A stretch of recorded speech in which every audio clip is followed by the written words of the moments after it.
ਸਤਿ ਸ਼੍ਰੀ ਅਕਾਲ Punjabi radio USA ਸੁਣ ਰਹੇ ਹੋ ਤੁਸੀਂ ਤੇ ਮੈਂ ਹਾਂ ਪ੍ਰਵੀਨ ਸ਼ਰਮਾ ਲੈ ਕੇ ਹਾਜ਼ਰ ਹਾਂ ਪ੍ਰੋਗਰਾਮ ਸਾਂਝੀ ਸੱਥ। ਇਸ ਪ੍ਰੋਗਰਾਮ ਦੇ ਵਿੱਚ ਆਪਾਂ ਗੱਲਬਾਤ ਕਰਦੇ ਹਾਂ ਕਿਸੇ ਵੀ ਪੱਖ ਦੇ ਮਸਲੇ ਬਾਰੇ। ਤੇ ਅੱਜ ਜਿਹੜਾ ਵੀਰਵਾਰ ਆ ਦਿਨ, ਤੇ ਅੱਜ ਆਪਾਂ ਗੱਲਬਾਤ ਕਰਾਂਗੇ ਭਾਰਤ ਦੇ ਕਿਸੇ ਪੱਖ ਦੇ ਮਸਲੇ ਨੂੰ ਲੈ ਕੇ। ਇਸ ਪ੍ਰੋਗਰਾਮ ਦੇ ਵਿੱਚ ਤੁਸੀਂ ਵੀ ਆਪਣੇ ਵਿਚਾਰਾਂ ਦੀ ਸਾਂਝ ਪਾ ਸਕਦੇ ਹੋ। ਪ੍ਰੋਗਰਾਮ ਦੇ ਵਿੱਚ ਕਾਲ ਕਰ ਸਕਦੇ ਹੋ 408 272 5200 ਸਟੂਡੀਓ ਦਾ ਨੰਬਰ ਹੈ, ਤੇ ਆਪਣੀ ਰਾਏ ਰੱਖ ਸਕਦੇ ਹੋ, ਆਪਣਾ ਕਮੈਂਟ ਰੱਖ ਸਕਦੇ ਹੋ ਕਿਸੇ ਵੀ ਮਸਲੇ ਤੇ। ਅੱਜ ਆਪਾਂ ਗੱਲਬਾਤ ਕਰਾਂਗੇ ਭਾਰਤ ਦੇ ਵਿੱਚ ਜਿਹੜਾ ਬਲਡੋਜ਼ਰ ਚੱਲ ਰਿਹਾ ਹੈ।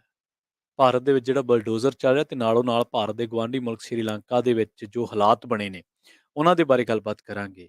ਅਸੀਂ ਹਮੇਸ਼ਾ ਕਹਿੰਦੇ ਕਿ ਪਰਿਵਾਰਵਾਦ ਦੀ ਜਿਹੜੀ ਰਾਜਨੀਤੀ ਆ, ਰਾਜਨੀਤੀ ਦਾ ਇੱਕੋ ਬੰਦੇ ਦੇ ਆਲੇ ਦੁਆਲੇ ਘੁੰਮੀ ਜਾਣਾ ਚੰਗਾ ਸੰਕੇਤ ਨਹੀਂ ਹੈ। ਡੈਮੋਕ੍ਰੇਸੀ ਦੇ ਵਿੱਚ ਲੋਕਾਂ ਨੂੰ ਰਾਈਟ ਹੁੰਦੇ ਨੇ ਆਪਣੇ ਨੇਤਾ ਚੁਣਨ ਦੇ, ਪਰ ਸਿਆਸਤ ਦੇ ਵਿੱਚ ਇੱਕੋ ਪਾਰਟੀ ਦਾ ਭਾਰੂ ਹੋ ਜਾਣਾ ਉਹ ਵੀ ਕੋਈ ਬਹੁਤਾ ਚੰਗਾ ਨਹੀਂ ਹੈ। ਕੋਈ ਸਮਾਂ ਸੀ ਜਦੋਂ 1955-56 ਦੇ ਵਿੱਚ ਰਾਜਾ ਜੀ ਜਿਹੜੇ ਕਾਂਗਰਸ ਦੇ ਨਾਲ ਤਾਲੁਕਾਤ ਰੱਖਦੇ ਸਨ, ਤੇ ਉਹਨਾਂ ਨੇ ਉਹਨਾਂ ਟਾਈਮਾਂ ਦੇ ਵਿੱਚ ਲਿਖਿਆ ਸੀ ਜਦੋਂ ਕਾਂਗਰਸ ਬਹੁਤ ਹਾਵੀ ਸੀ ਸੱਤਾ ਦੇ ਉੱਤੇ। ਸਟੇਟਾਂ ਦੇ ਵਿੱਚ ਬਹੁਤੀਆਂ ਥਾਵਾਂ ਤੇ ਕਾਂਗਰਸ ਦੀ ਸਰਕਾਰ ਸੀ, ਸੈਂਟਰ ਦੇ ਵਿੱਚ ਕਾਂਗਰਸ ਸੀ। ਤਾਂ ਉਹ ਕਾਂਗਰਸ ਦੇ ਨਾਲ ਜੁੜਨ ਦੇ ਬਾਵਜੂਦ ਇੱਕ ਉਹ ਆਜ਼ਾਦੀ ਘੁਲਾਟ ਕੇ ਸੀਗੇ। ਉਹ ਕਹਿੰਦੇ ਸੀਗੇ ਕਿ ਇਸ ਤਰ੍ਹਾਂ ਨਹੀਂ ਹੋਣਾ ਚਾਹੀਦਾ। ਪਾਵਰਾਂ ਦਾ ਸਮਤੋਲ ਹੋਣਾ ਚਾਹੀਦਾ। ਇੱਕ ਹਾਵੀ ਸੱਤਾਧਾਰੀ ਧਿਰ ਦੇ ਨਾਲ ਇੱਕ ਪੂਰੀ ਜ਼ਬਰਦਸਤ ਵਿਰੋਧੀ ਧਿਰ ਵੀ ਹੋਣੀ ਚਾਹੀਦੀ ਹੈ। ਆਪਾਂ ਦੇਖਿਆ ਭਾਰਤ ਦੇ ਵਿੱਚ ਪਿਛਲੇ ਲੰਬੇ ਸਮੇਂ ਤੋਂ 2014 ਤੋਂ ਲੈ ਕੇ ਜਿਹੜੀ ਕੇਂਦਰੀ ਸੱਤਾਧਾਰੀ ਧਿਰ ਹੈ, ਉਹਨੇ ਆਪਣੇ ਏਜੰਡੇ, ਉਹ ਆਪਣੀਆਂ ਪਾਲਿਸੀਆਂ ਤੇ ਬੇਰੋਕ ਚੱਲ ਰਹੀ ਹੈ। ਤੇ ਜਦ ਕਿ ਉਹਨਾਂ ਮੂਹਰੇ ਕੋਈ ਵਿਰੋਧੀ ਧਿਰ ਹੀ ਹੈ ਨਹੀਂ। ਕਾਂਗਰਸ ਵਿਰੋਧੀ ਧਿਰ ਦੇ ਵਿੱਚ ਸੀ, ਪਰ ਕਾਂਗਰਸ ਕੋਲੇ ਵਿਰੋਧੀ ਧਿਰ ਦਾ ਰੁਤਬਾ ਨਹੀਂ ਹੈ। ਕਾਂਗਰਸ ਕੋਲੇ ਇੰਨੇ ਮੈਂਬਰ ਪਾਰਲੀਮੈਂਟ ਨਹੀਂ ਸੀਗੇ ਕਿ ਉਹ ਵਿਰੋਧੀ ਧਿਰ ਦਾ ਰੁਤਬਾ ਹਾਸਲ ਕਰ ਸਕਦੀ। ਇਸੇ ਤਰ੍ਹਾਂ ਜੇ ਆਪਾਂ ਗੱਲਬਾਤ ਕਰੀਏ ਅ, ਪੰਜਾਬ ਦੀ, ਪੰਜਾਬ ਦੇ ਵਿੱਚ ਕਾਂਗਰਸ ਕੋਲੇ ਪਿਛਲੀ ਵਾਰ ਕਿੱਡਾ ਵੱਡਾ ਮੈਂਡੇਟ ਸੀ। ਵਿਰੋਧੀ ਧਿਰਾਂ ਆਪਸ ਦੇ ਵਿੱਚ ਹੀ ਪਾਟੋ ਧਾੜ ਸੀਗੀਆਂ। ਕਾਂਗਰਸ ਜਿਹੜੀ ਅਕਾਲੀ ਦਲ ਸੀਗੀ ਇਹਨਾਂ ਕੋਲੇ 14-15 ਮੈਂਬਰ ਸੌਰੀ ਐਮਐਲਏ ਸੀਗੇ, ਤੇ ਜਿਹੜੇ ਆਮ ਆਦਮੀ ਪਾਰਟੀ ਵਾਲੇ ਸੀਗੇ ਉਹਨਾਂ ਕੋਲੇ 18 ਵੀ ਸੀਗੇ। ਉਹਨਾਂ ਦੇ ਤਾਂ 6-7 ਬਾਅਦ ਦੇ ਵਿੱਚ ਬਦਲ ਵੀ ਗਏ। ਸੋ ਇਹ ਆ ਕਿ ਪਾਵਰਾਂ ਦਾ ਸਮਤੋਲ ਰਹਿਣਾ ਬਹੁਤ ਜ਼ਰੂਰੀ ਆ। ਸ਼੍ਰੀਲੰਕਾ ਦੀ ਗੱਲ ਕਿਉਂ ਕਰ ਰਹੇ ਹਾਂ? ਕਿਉਂਕਿ ਸ਼੍ਰੀਲੰਕਾ ਦੇ ਵਿੱਚ ਇੱਕੋ ਪਰਿਵਾਰ ਆ, ਰਾਜਪਕਸ਼ੇ ਪਰਿਵਾਰ, ਜਿਹਦੇ ਕੋਲੇ 5 ਵੱਡੇ ਮਹਿਕਮੇ, ਜਿਨ੍ਹਾਂ ਦੇ ਪਰਿਵਾਰ ਦੇ 5 ਵੱਡੇ ਜਿਹੜੇ ਰੁਤਬੇ ਅਹੁਦੇ ਆ ਉਹਨਾਂ ਦੇ ਪਰਿਵਾਰ ਕੋਲ ਹੈ, ਤੇ 75% ਜਿਹੜਾ ਬਜਟ ਆ ਸ਼੍ਰੀਲੰਕਾ ਦਾ ਉਹ ਇਸ ਪਰਿਵਾਰ ਦੇ ਬੰਦੇ ਚਲਾ ਰਹੇ ਸੀਗੇ। ਤਾਂ ਕਰਕੇ ਸ਼੍ਰੀਲੰਕਾ ਦੇ ਵਿੱਚ ਅੱਜ ਜਿਹੜੇ ਹਾਲਾਤ ਬਣੇ ਆ, ਉਹਨਾਂ ਹਾਲਾਤਾਂ ਨੂੰ ਵੇਖਦਿਆਂ ਲੋਕ ਕਹਿੰਦੇ ਕਿ ਇਸ ਤਰ੍ਹਾਂ ਗਲਬਾ ਨਹੀਂ ਹੋਣਾ ਚਾਹੀਦਾ। ਇਸ ਤਰ੍ਹਾਂ ਸਾਰਾ ਜਿਹੜੀ ਪਾਵਰ ਸੈਂਟਰਿਕ ਆ, ਉਹ ਇੱਕੋ ਪਰਿਵਾਰ ਨਹੀਂ ਹੋਣਾ ਚਾਹੀਦਾ। ਵਿਰੋਧੀ ਧਿਰਾਂ ਦਾ ਤਵਾਜ਼ਨ ਹੋਣਾ ਬਹੁਤ ਜ਼ਰੂਰੀ ਆ। ਸੋ ਅੱਜ ਸ਼੍ਰੀਲੰਕਾ ਦੀ ਗੱਲ ਕਰਾਂਗੇ। ਵੈਸੇ ਸ਼੍ਰੀਲੰਕਾ ਬਾਰੇ ਤੁਹਾਨੂੰ ਕੁਝ ਕੁ ਅਪਡੇਟ ਦਿੰਦੇ ਚੱਲੀਏ। ਬਹੁਤ ਸਾਰੇ ਸਰੋਤੇ ਹੋਣਗੇ ਜਿਨ੍ਹਾਂ ਨੂੰ ਸ਼੍ਰੀਲੰਕਾ ਦੇ ਜਿਹੜੇ ਹਾਲਾਤ ਬਣੇ ਆ ਸ਼ਾਇਦ ਕੋਈ ਦਿਲਚਸਪੀ ਨਾ ਹੋਏ, ਪਰ ਇਹ ਸੋਚਣ ਵਾਲੀ ਗੱਲ ਆ ਕਿ ਇਹ ਚੀਜ਼ਾਂ ਸਾਡੇ ਨਾਲ ਰਿਲੇਟ ਕਰਦੀਆਂ ਨੇ। ਪਿਛਲੀ ਵਾਰੀ ਅਨਿਲ ਵਿਜ ਨੇ ਇੱਕ ਬਿਆਨ ਦਿੱਤਾ ਸੀ ਹਰਿਆਣਾ ਦੀ ਵਿਧਾਨ ਸਭਾ ਦੇ ਵਿੱਚ ਖੜ ਕੇ, ਤੇ ਉਹਦੇ ਤੇ ਕੋਈ ਬਹੁਤੀ ਚਰਚਾ ਨਹੀਂ ਹੋਈ। ਉਹ ਕਹਿੰਦਾ ਕਿ ਪੰਜਾਬ ਬਹੁਤ ਜਲਦੀ ਸ਼੍ਰੀਲੰਕਾ ਬਣ ਜਾਏਗਾ। ਪਰ ਉਸ ਤੋਂ ਬਾਅਦ ਪੰਜਾਬੀ ਰੇਡੀਓ ਯੂਐਸਏ ਦੇ YouTube ਚੈਨਲ ਤੇ Facebook ਪੇਜ ਤੇ ਇੱਕ ਵੀਡੀਓ ਪਈ ਹੈ, ਜਿਹਦੇ 'ਚ ਅਨਿਲ ਵਿਜ ਨੂੰ ਰਿਪਲਾਈ ਕੀਤਾ ਗਿਆ ਚੰਗੀ ਤਰ੍ਹਾਂ ਵਿਦ ਫੈਕਟ ਐਂਡ ਫਿਗਰਸ ਦੇ ਨਾਲ, ਰੈਫਰੈਂਸਸ ਦੇ ਨਾਲ ਕਾਊਂਟਰ ਕੀਤਾ ਗਿਆ ਉਹਦੇ, ਜਿਹੜਾ ਉਹਨੇ ਹਰਿਆਣੇ ਦੀ ਵਿਧਾਨ ਸਭਾ ਦੇ ਵਿੱਚ ਖੜ ਕੇ ਜੋ ਗੱਲ ਪੰਜਾਬ ਦਾ ਕੰਪੈਰੀਜ਼ਨ ਸ਼੍ਰੀਲੰਕਾ ਨਾਲ ਕੀਤਾ ਸੀ, ਤਾਂ ਉਹਨੂੰ ਬਕਾਇਦਾ ਅਸੀਂ ਕਾਊਂਟਰ ਕੀਤਾ ਕਿ ਨਹੀਂ। ਸ਼੍ਰੀਲੰਕਾ ਦੇ ਬਾਰੇ ਜਦੋਂ ਆਪਾਂ ਗੱਲਬਾਤ ਕਰਨ ਜਾ ਰਹੇ ਹਾਂ, ਤਾਂ ਜਿਹੜਾ ਇਸ ਵੇਲੇ ਜੋ ਹਾਲਾਤ ਨੇ ਉੱਥੇ, ਉਹ ਤਾਜ਼ਾ ਅਪਡੇਟਸ ਤੁਹਾਡੇ ਨਾਲ ਸਾਂਝੀਆਂ ਕਰਦੇ ਚੱਲਦੇ, ਉਸ ਤੋਂ ਬਾਅਦ ਹਾਲਾਤਾਂ ਦੀ ਚਰਚਾ ਕਰਦੇ ਚੱਲਾਂਗੇ। ਰਾਨਿਲ ਵਿਕਰਮਸਿੰਘੇ ਸ਼੍ਰੀਲੰਕਾ ਦੇ ਨਵੇਂ ਪ੍ਰਧਾਨ ਮੰਤਰੀ ਬਣ ਗਏ ਆ। ਤੇ ਰਾਨਿਲ ਵਿਕਰਮਸਿੰਘੇ ਕੌਣ ਆ? ਰਾਨਿਲ ਵਿਕਰਮਸਿੰਘੇ 5 ਵਾਰ ਪ੍ਰਧਾਨ ਮੰਤਰੀ ਰਹਿ ਚੁੱਕੇ 1993 ਤੋਂ ਲੈ ਕੇ 2019 ਤੱਕ ਸ਼੍ਰੀਲੰਕਾ ਦਾ, ਤੇ ਦੇਸ਼ ਦਾ ਸਭ ਤੋਂ ਵਧੀਆ ਪੋਲੀਟੀਕਲ ਐਡਮਿਨਿਸਟ੍ਰੇਟਰ ਮੰਨਿਆ ਜਾਂਦਾ ਰਾਨਿਲ ਵਿਕਰਮਸਿੰਘੇ ਨੂੰ, ਤੇ ਅਮਰੀਕਾ ਦਾ ਸਮਰਥਕ ਵੀ ਮੰਨਿਆ ਜਾਂਦਾ। ਪ੍ਰੋ ਯੂਐਸ ਰਾਨਿਲ ਵਿਕਰਮਸਿੰਘੇ ਨੂੰ ਮੰਨਿਆ ਜਾਂਦਾ। ਤੇ ਸਾਬਕਾ ਪ੍ਰਧਾਨ ਮੰਤਰੀ ਮਹਿੰਦਾ ਰਾਜਪਕਸ਼ੇ ਤੇ ਉਹਦੇ 8 ਕਰੀਬੀ ਸਹਿਯੋਗੀਆਂ ਦੇ ਦੇਸ਼ ਛੱਡਣ ਤੇ ਅਦਾਲਤ ਨੇ ਰੋਕ ਲਾ ਦਿੱਤੀ ਹੈ, ਤੇ ਪਾਸਪੋਰਟ ਜਿਹੜੇ ਆ ਜ਼ਬਤ ਕਰ ਲਏ ਗਏ ਨੇ। ਮਹਿੰਦਾ ਰਾਜਪਕਸ਼ੇ ਦੇ ਹਾਲਾਤ ਇਸ ਵੇਲੇ ਇਹੋ ਜਿਹੇ ਬਣ ਚੁੱਕੇ ਆ ਵੀ ਮਹਿੰਦਾ ਰਾਜਪਕਸ਼ੇ ਜਿਹੜਾ ਉਹ ਫੌਜੀ ਟਿਕਾਣੇ ਤੇ ਛੁਪਿਆ ਹੋਇਆ। ਤੇ ਤੁਸੀਂ ਇੱਕ ਵੀਡੀਓ ਸਾਰਿਆਂ ਨੇ ਦੇਖੀ ਹੋਣੀ ਹੈ ਕਿ ਇੱਕ ਮੰਤਰੀ ਦੀ ਕਾਰ ਨੂੰ ਨਹਿਰ ਦੇ ਵਿੱਚ ਧੱਕਾ ਦਿੱਤਾ ਸੀ ਸ਼੍ਰੀਲੰਕਾ ਦੇ ਵਿੱਚ। ਤੇ ਪਿਛਲੇ ਦਿਨੀ ਹੰਬਨ ਟੋਟਾ ਦੇ ਵਿੱਚ ਜਿਹੜਾ ਮਹਿੰਦਾ ਰਾਜਪਕਸ਼ੇ ਦਾ ਟਿਕਾਣਾ, ਉਹਦੇ ਤੇ ਲੋਕਾਂ ਨੇ ਅੱਗ ਲਾ ਦਿੱਤੀ ਸੀ, ਅੱਕੇ ਲੋਕਾਂ ਨੇ। 2 ਮਹੀਨੇ ਹੋ ਗਏ ਆ ਲੋਕਾਂ ਨੂੰ ਰੋਸ ਮੁਜ਼ਾਹਰੇ ਕਰਦਿਆਂ ਨੂੰ, ਤੇ ਦੇਸ਼ ਦੇ ਜਿਹੜੇ ਹਾਲਾਤ ਨੇ ਉਹ ਵੀ ਤੁਹਾਨੂੰ ਦੱਸਦੇ ਹਾਂ ਕਿ ਕੀ ਹਾਲਾਤ ਆ ਉੱਥੇ। ਖਾਣ-ਪੀਣ ਵਾਲੀਆਂ ਸਾਰੀਆਂ ਚੀਜ਼ਾਂ ਜਿਹੜੀਆਂ ਨੇ ਉਹ ਦੁੱਗਣੇ ਰੇਟ ਤੇ ਨੇ, ਦੁੱਗਣੇ ਤੇ ਤਿੱਗਣੇ ਰੇਟ ਤੇ ਨੇ। ਕਈ ਥਾਵਾਂ ਤੇ ਬਿਜਲੀ 16-16 ਘੰਟੇ ਨਹੀਂ ਆ ਰਹੀ ਹੈ, ਬਲੈਕ ਆਊਟ ਆ ਪੂਰਾ। ਇਹ ਹਾਲਾਤ ਕਿਉਂ ਬਣੇ? ਇਹਦੇ ਲਈ ਇਹਦੇ ਤੇ ਚਰਚਾ ਜ਼ਰੂਰ ਕਰਾਂਗੇ ਕਿ ਇਹ ਹਾਲਾਤ ਕਿਉਂ ਬਣੇ? ਸ਼੍ਰੀਲੰਕਾ ਦੇ ਇਹਨਾਂ ਹਾਲਾਤਾਂ ਲਈ ਜ਼ਿੰਮੇਵਾਰ ਕੌਣ ਆ? ਪਰ ਜਦੋਂ ਦੇਸ਼ ਛੱਡਣ ਤੇ ਅਦਾਲਤ ਨੇ ਰੋਕ ਲਾਈ ਤੇ ਪਾਸਪੋਰਟ ਜ਼ਬਤ ਕਰ ਲਏ ਤਾਂ ਮਹਿੰਦਾ ਰਾਜਪਕਸ਼ੇ ਨੂੰ ਫੌਜੀ ਟਿਕਾਣੇ ਤੇ ਲੁਕਣਾ ਪਿਆ। ਖਾਣ ਨੂੰ ਅਨਾਜ ਨਹੀਂ ਹੈ, ਏਟੀਐਮਸ ਦੇ ਵਿੱਚ ਪੈਸੇ ਹੈ ਨਹੀਂ, ਪੈਟਰੋਲ ਡੀਜ਼ਲ ਦਾ ਸੰਕਟ ਵਧੀ ਜਾਂਦਾ ਦਿਨੋਂ ਦਿਨ। 16 ਤੋਂ ਲੈ ਕੇ 20 ਘੰਟੇ ਬਿਜਲੀ ਦੇ ਕੱਟ ਆ ਜਿਹੜੇ ਕਈ ਇਲਾਕਿਆਂ ਨੂੰ ਝੱਲਣੇ ਪੈ ਰਹੇ ਆ। ਮਹਿੰਗਾਈ ਆਸਮਾਨ ਛੂਹ ਗਈ ਆ। ਵਿਦੇਸ਼ ਦੇ ਵਿੱਚੋਂ ਜ਼ਰੂਰੀ ਵਸਤੂਆਂ ਮੰਗਵਾਉਣ ਦੇ ਲਈ ਡਾਲਰ ਹੈ ਨਹੀਂ। ਸ਼੍ਰੀਲੰਕਾ ਦੇ ਇਸ ਸੰਕਟ ਦੇ ਲਈ ਜਿਹੜਾ ਇੱਕੋ ਪਰਿਵਾਰ ਰਾਜਪਕਸ਼ੇ ਪਰਿਵਾਰ ਨੂੰ ਜ਼ਿੰਮੇਵਾਰ ਮੰਨਿਆ ਜਾ ਰਿਹਾ ਹੈ ਤੇ ਰਾਜਪਕਸ਼ੇ ਪਰਿਵਾਰ ਇਹ ਜਿਹਾ ਹੈ ਜਿਨ੍ਹਾਂ ਦੇ ਕੋਲੇ ਸ਼੍ਰੀਲੰਕਾ ਦੇ ਬਜਟ ਦੇ 75% ਅਦਾਰੇ ਇਹਨਾਂ 5 ਬੰਦਿਆਂ ਕੋਲ ਸੀਗੇ। ਇਹ 5 ਬੰਦੇ ਕੌਣ ਸੀਗੇ? ਇਹ 5 ਬੰਦੇ ਸੀਗੇ ਗੋਟਬਾਇਆ ਰਾਜਪਕਸ਼ੇ। ਸ਼੍ਰੀਲੰਕਾ ਦੇ ਰਾਸ਼ਟਰਪਤੀ ਹੈ ਤੇ ਟਰਮੀਨੇਟਰ ਦੇ ਨਾਂ ਦੇ ਨਾਲ ਮਸ਼ਹੂਰ ਹੈ। ਵਿਰੋਧੀ ਵੀ ਡਰਦੇ ਇਹਨੂੰ, ਮਤਲਬ ਇਹਦੇ ਤੇ ਕੋਈ ਕਮੈਂਟ ਨਹੀਂ ਕਰਦੇ। ਤੇ ਇਸ ਬੰਦੇ ਦੇ ਜਿਹੜੇ ਆ ਉਹ ਇੰਨਾ ਕੁ ਡਰ ਹੈ, ਇਹਦਾ ਭੈ ਹੈ ਕਿ ਇਹਦੇ ਤੇ ਕੋਈ ਕਮੈਂਟ ਨਹੀਂ ਕਰਦਾ ਤੇ ਪਰਿਵਾਰ ਵੀ ਇਹਨੂੰ ਕਹਿੰਦਾ ਕਿ ਟਰਮੀਨੇਟਰ ਹੈ। ਇਹਨੇ ਬਹੁਤ ਸਾਰੇ ਬੰਦੇ ਵਾਈਟ ਵੈਨਸ ਦੇ ਰਾਹੀਂ ਉੱਥੋਂ ਸਾਫ਼ ਹੀ ਕਰ ਦਿੱਤੇ ਆ। ਇਹ ਤੇ ਦੋਸ਼ ਲੱਗਦੇ ਆ। ਤੇ ਇਹਦੀਆਂ ਮਾੜੀਆਂ ਨੀਤੀਆਂ ਕਿ ਦੇਸ਼ ਨੂੰ, ਸਾਰੇ ਦੇਸ਼ ਨੂੰ ਮੈਂ ਆਰਗੈਨਿਕ ਬਣਾਉਣਾ ਵਾ, ਆਰਗੈਨਿਕ ਜਿਹੜੀਆਂ ਦਾਲਾਂ, ਸਬਜ਼ੀਆਂ ਔਰ ਆਰਗੈਨਿਕ ਫਸਲਾਂ ਉਗਾਉਣੀਆਂ, ਪੈਸਟ ਮੁਕਤ ਕਰਨਾ, ਇੱਕੋ ਇੱਕ ਦੇਸ਼ ਸ਼੍ਰੀਲੰਕਾ ਨੂੰ ਬਣਾਉਣਾ ਹੈ। ਪਰ ਉਹ ਜਿਹੜਾ ਇਹਦਾ ਤਜਰਬਾ ਸੀ, ਇੰਨਾ ਅਨਾੜੀ ਬੰਦਾ ਹੈ ਕਿ ਇਹਦਾ ਜਿਹੜਾ ਤਜਰਬਾ ਉਹ ਦੇਸ਼ ਨੂੰ ਇੰਨਾ ਕੁ ਮਹਿੰਗਾ ਪੈ ਗਿਆ ਕਿ ਅੱਜ ਦੇਸ਼ ਦੇ ਵਿੱਚ ਆਹ ਹਾਲਾਤ ਬਣ ਚੁੱਕੇ ਆ। ਦੂਜੀ ਗੱਲ ਇਹ ਆ ਕਿ ਜਿਹੜਾ ਇਸ ਤੋਂ ਬਾਅਦ ਆਉਂਦਾ, ਉਹ ਆਉਂਦਾ ਮਹਿੰਦਾ ਰਾਜਪਕਸ਼ੇ। ਸਾਬਕਾ ਪ੍ਰਧਾਨ ਮੰਤਰੀ ਆ ਉਹ ਤੇ ਇਸ ਵੇਲੇ ਜਿਹੜਾ ਹੰਬਨ-ਟੋਟਾ ਦੇ ਵਿੱਚ ਲਿਖਿਆ ਸੀਗਾ ਤੇ ਇਹਦੀਆਂ ਜਿਹੜੀਆਂ ਮਾੜੀਆਂ ਨੀਤੀਆਂ ਤੇ ਭ੍ਰਿਸ਼ਟਾਚਾਰੀ ਬੰਦਾ ਸੀ ਸਿਰੇ ਦਾ। ਚਾਮਲ ਰਾਜਪਕਸ਼ੇ। ਚਾਮਲ ਰਾਜਪਕਸ਼ੇ ਸਾਬਕਾ ਮੰਤਰੀ ਹੈ ਤੇ ਸ਼ਿਪਿੰਗ ਐਂਡ ਐਵੀਏਸ਼ਨ ਮੰਤਰੀ ਜਿਹੜਾ ਮਹਿਕਮਾ ਸੀਗਾ ਉਹ ਇਹਦੇ ਕੋਲੇ ਸੀਗਾ, ਚਾਮਲ ਰਾਜਪਕਸ਼ੇ ਦੇ ਕੋਲ। ਉਸ ਤੋਂ ਬਾਅਦ ਜੇ ਗੱਲ ਕਰੀਏ ਬਾਸਿਲ ਰਾਜਪਕਸ਼ੇ, ਇਹ ਵੀ ਸਾਬਕਾ ਮੰਤਰੀ ਤੇ ਮਿਸਟਰ 10% ਇਹਨੂੰ ਕਿਹਾ ਜਾਂਦਾ ਵਾ।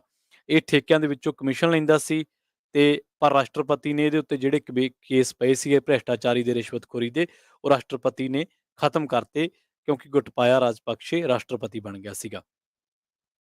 ਨਾਮਿਲ ਰਾਜਪਕਸ਼ੇ ਜਿਹੜਾ ਹੈ ਉਹਦੇ ਕੋਲ ਆ ਖੇਡ ਤੇ ਨੌਜਵਾਨੀ ਮਹਿਕਮਾ, ਉਹ ਵੀ ਸਾਬਕਾ ਮੰਤਰੀ ਹੈ। ਸੋ ਇਹ ਜਿਹੜਾ ਰਾਜਪਕਸ਼ੇ ਪਰਿਵਾਰ ਆ, ਇਹਨਾਂ ਕੋਲੇ ਦੇਸ਼ ਦਾ ਇੰਨਾ ਕੁ ਵੱਡਾ ਸਰਮਾਇਆ, ਇੰਨਾ ਕੁ ਵੱਡਾ ਕੰਟਰੋਲ ਆ ਕਿ ਇਹ ਸਾਰਾ ਕੁਛ ਹੀ ਆਪ ਨੇ, ਆਪੇ ਪੁਲਿਸ, ਆਪੇ ਅਦਾਲਤ, ਆਪੇ ਸਾਰਾ ਕੁਛ ਨੇ, ਜਿਹੜਾ ਰਾਜਪਕਸ਼ੇ ਪਰਿਵਾਰ ਹੈ। ਤੇ ਰਾਜਪਕਸ਼ੇ ਪਰਿਵਾਰ ਪਿਛਲੇ ਲੰਬੇ ਸਮੇਂ ਤੋਂ ਸ਼੍ਰੀਲੰਕਾ ਦੇ ਵਿੱਚ ਡੋਮੀਨੇਟਡ ਆ।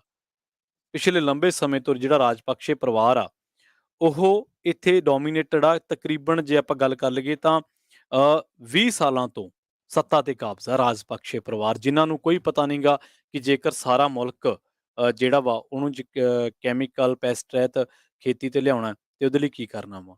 ਜਿਨ੍ਹਾਂ ਨੇ ਚਾਈਨਾ ਦੀ ਉੱਥੇ ਇਨਵੈਸਟਮੈਂਟ ਸੀ ਜਾਂ ਦੂਜੇ ਦੇਸ਼ਾਂ ਦੀ ਇਨਵੈਸਟਮੈਂਟ, ਉਹਦੇ 'ਚ ਰੱਜ ਕੇ ਇਹਨਾਂ ਬੰਦਿਆਂ ਨੇ ਜਿਹੜਾ ਵਾ ਰਿਸ਼ਵਤਖੋਰੀ, ਭ੍ਰਿਸ਼ਟਾਚਾਰੀ ਕੀਤੀ ਤੇ ਅੱਜ ਦੇਸ਼ ਦੇ ਹਾਲਾਤ ਆਹ ਬਣ ਗਏ ਆ। ਬਹੁਤੇ ਲੋਕ ਤਾਂ ਇਹ ਵੀ ਕਹਿੰਦੇ ਕਿ ਜਦੋਂ ਇਹਨਾਂ ਨੂੰ ਪਤਾ ਲੱਗ ਗਿਆ ਸੀਗਾ, ਕਿਉਂਕਿ ਸ਼੍ਰੀਲੰਕਾ ਦੀ ਜਿਹੜੀ ਅ, ਆਰਥਿਕਤਾ ਵਾ ਉਹ ਟੂਰਿਜ਼ਮ ਤੇ ਬਹੁਤ ਡਿਪੈਂਡਡ ਆ। ਬਹੁਤੇ ਲੋਕ ਇਸ ਕਰਕੇ ਵੀ ਕ੍ਰਿਟੀਸਾਈਜ਼ ਕਰਦੇ ਆ ਕਿ ਜਦੋਂ ਇਹਨਾਂ ਨੂੰ ਪਤਾ ਲੱਗ ਗਿਆ ਸੀਗਾ ਕਿ ਟੂਰਿਜ਼ਮ ਜਿਹੜਾ ਵਾ ਉਹ ਲਗਾਤਾਰ ਘਟਦਾ ਜਾ ਰਿਹਾ ਹੈ, ਫਿਰ ਇਹਨਾਂ ਨੇ ਆਪਣੀਆਂ ਪਾਲਿਸੀਜ਼ ਦੇ ਵਿੱਚ ਬਦਲਾਅ ਕਿਉਂ ਨਹੀਂ ਕੀਤਾ? ਇਹਨਾਂ ਨੂੰ ਕੀ ਪਤਾ ਨਹੀਂ ਸੀਗਾ ਕਿ ਜਿਹੜੇ ਅੱਜ ਅਸੀਂ ਹਾਲਾਤਾਂ ਦਾ ਸਾਹਮਣਾ ਕਰ ਰਹੇ ਹਾਂ, ਅੱਜ ਜੇਕਰ ਵਰਲਡ ਵਾਈਡ ਟੂਰਿਜ਼ਮ ਜਿਹੜੀ ਇੰਡਸਟਰੀ ਆ ਉਹ ਮੂਧੇ ਮੂੰਹ ਪਈ ਆ ਤੇ ਸਾਡੇ ਤੇ ਵੀ ਇਹ ਦਿਨ ਆ ਜਾਣੇ ਆ। ਤੇ ਜਦ ਕਿ ਇਹ ਬਹੁਤ ਵੱਡਾ ਜਿਹੜਾ ਇਹਨਾਂ ਦਾ ਸਰਮਾਇਆ ਉਹ ਟੂਰਿਜ਼ਮ ਦੇ ਵਿੱਚੋਂ ਆਉਂਦਾ। ਔਰ ਇਹਨਾਂ ਨੇ ਕੀ ਨਹੀਂ ਸੋਚਿਆ ਸੀਗਾ ਕਿ ਜੇਕਰ ਅਸੀਂ ਚਾਈਨਾ ਦੀ ਇਨਵੈਸਟਮੈਂਟ ਲਗਾਤਾਰ ਕਰਾ ਰਹੇ ਹਾਂ ਤੇ ਇਸ ਇਨਵੈਸਟਮੈਂਟ ਦੇ ਬਦਲੇ ਸਾਨੂੰ ਜਿਹੜਾ ਹੈ ਉਹ ਕੋਈ ਨਾ ਕੋਈ ਦੇਣਦਾਰੀਆਂ ਜਾਂ ਕੋਈ ਨਾ ਕੋਈ ਸਾਨੂੰ ਉਹਦਾ ਪੇਬੈਕ ਕਰਨਾ ਪੈਣਾ ਵਾ। ਉਲਟਾ ਉਹਦੇ 'ਚ ਭ੍ਰਿਸ਼ਟਾਚਾਰੀਆਂ ਕੀਤੀਆਂ ਔਰ ਇੰਨਾ ਮਜ਼ਬੂਤ ਇਹਨਾਂ ਦਾ ਕਬਜ਼ਾ ਵਾ ਸੱਤਾ ਤੇ ਕਿ ਵਿਰੋਧੀ ਇਹਨਾਂ ਨੇ ਚਿੱਤ ਕਰ ਛੱਡੇ ਆ। ਜਿਹੜਾ ਹੁਣ ਪ੍ਰਧਾਨ ਮੰਤਰੀ ਬਣਿਆ ਹੈ ਰਾਨਿਲ ਵਿਕਰਮਸਿੰਘੇ, ਇਹ ਵੀ ਪ੍ਰੋ ਗੁਟਬਾਇਆ ਹੈ, ਪ੍ਰੋ ਯੂਐਸ ਤਾਂ ਇਹਦੇ ਬਾਰੇ ਕਿਹਾ ਹੀ ਜਾਂਦਾ, ਪਰ ਇਹ ਇਹਨੇ ਗੁਟਬਾਇਆ ਜਿਹੜਾ ਪਰਿਵਾਰ ਆ, ਰਾਜਪਕਸ਼ੇ ਜਿਹੜਾ ਪਰਿਵਾਰ ਹੈ, ਅੱਜ ਤੱਕ ਇਹਨਾਂ ਦੇ ਉੱਤੇ ਮਤਲਬ ਇਹਨੇ ਕੋਈ ਇਤਰਾਜ਼ ਨਹੀਂ ਕੀਤਾ, ਕੁਛ ਵੀ ਨਹੀਂ ਕੀਤਾ।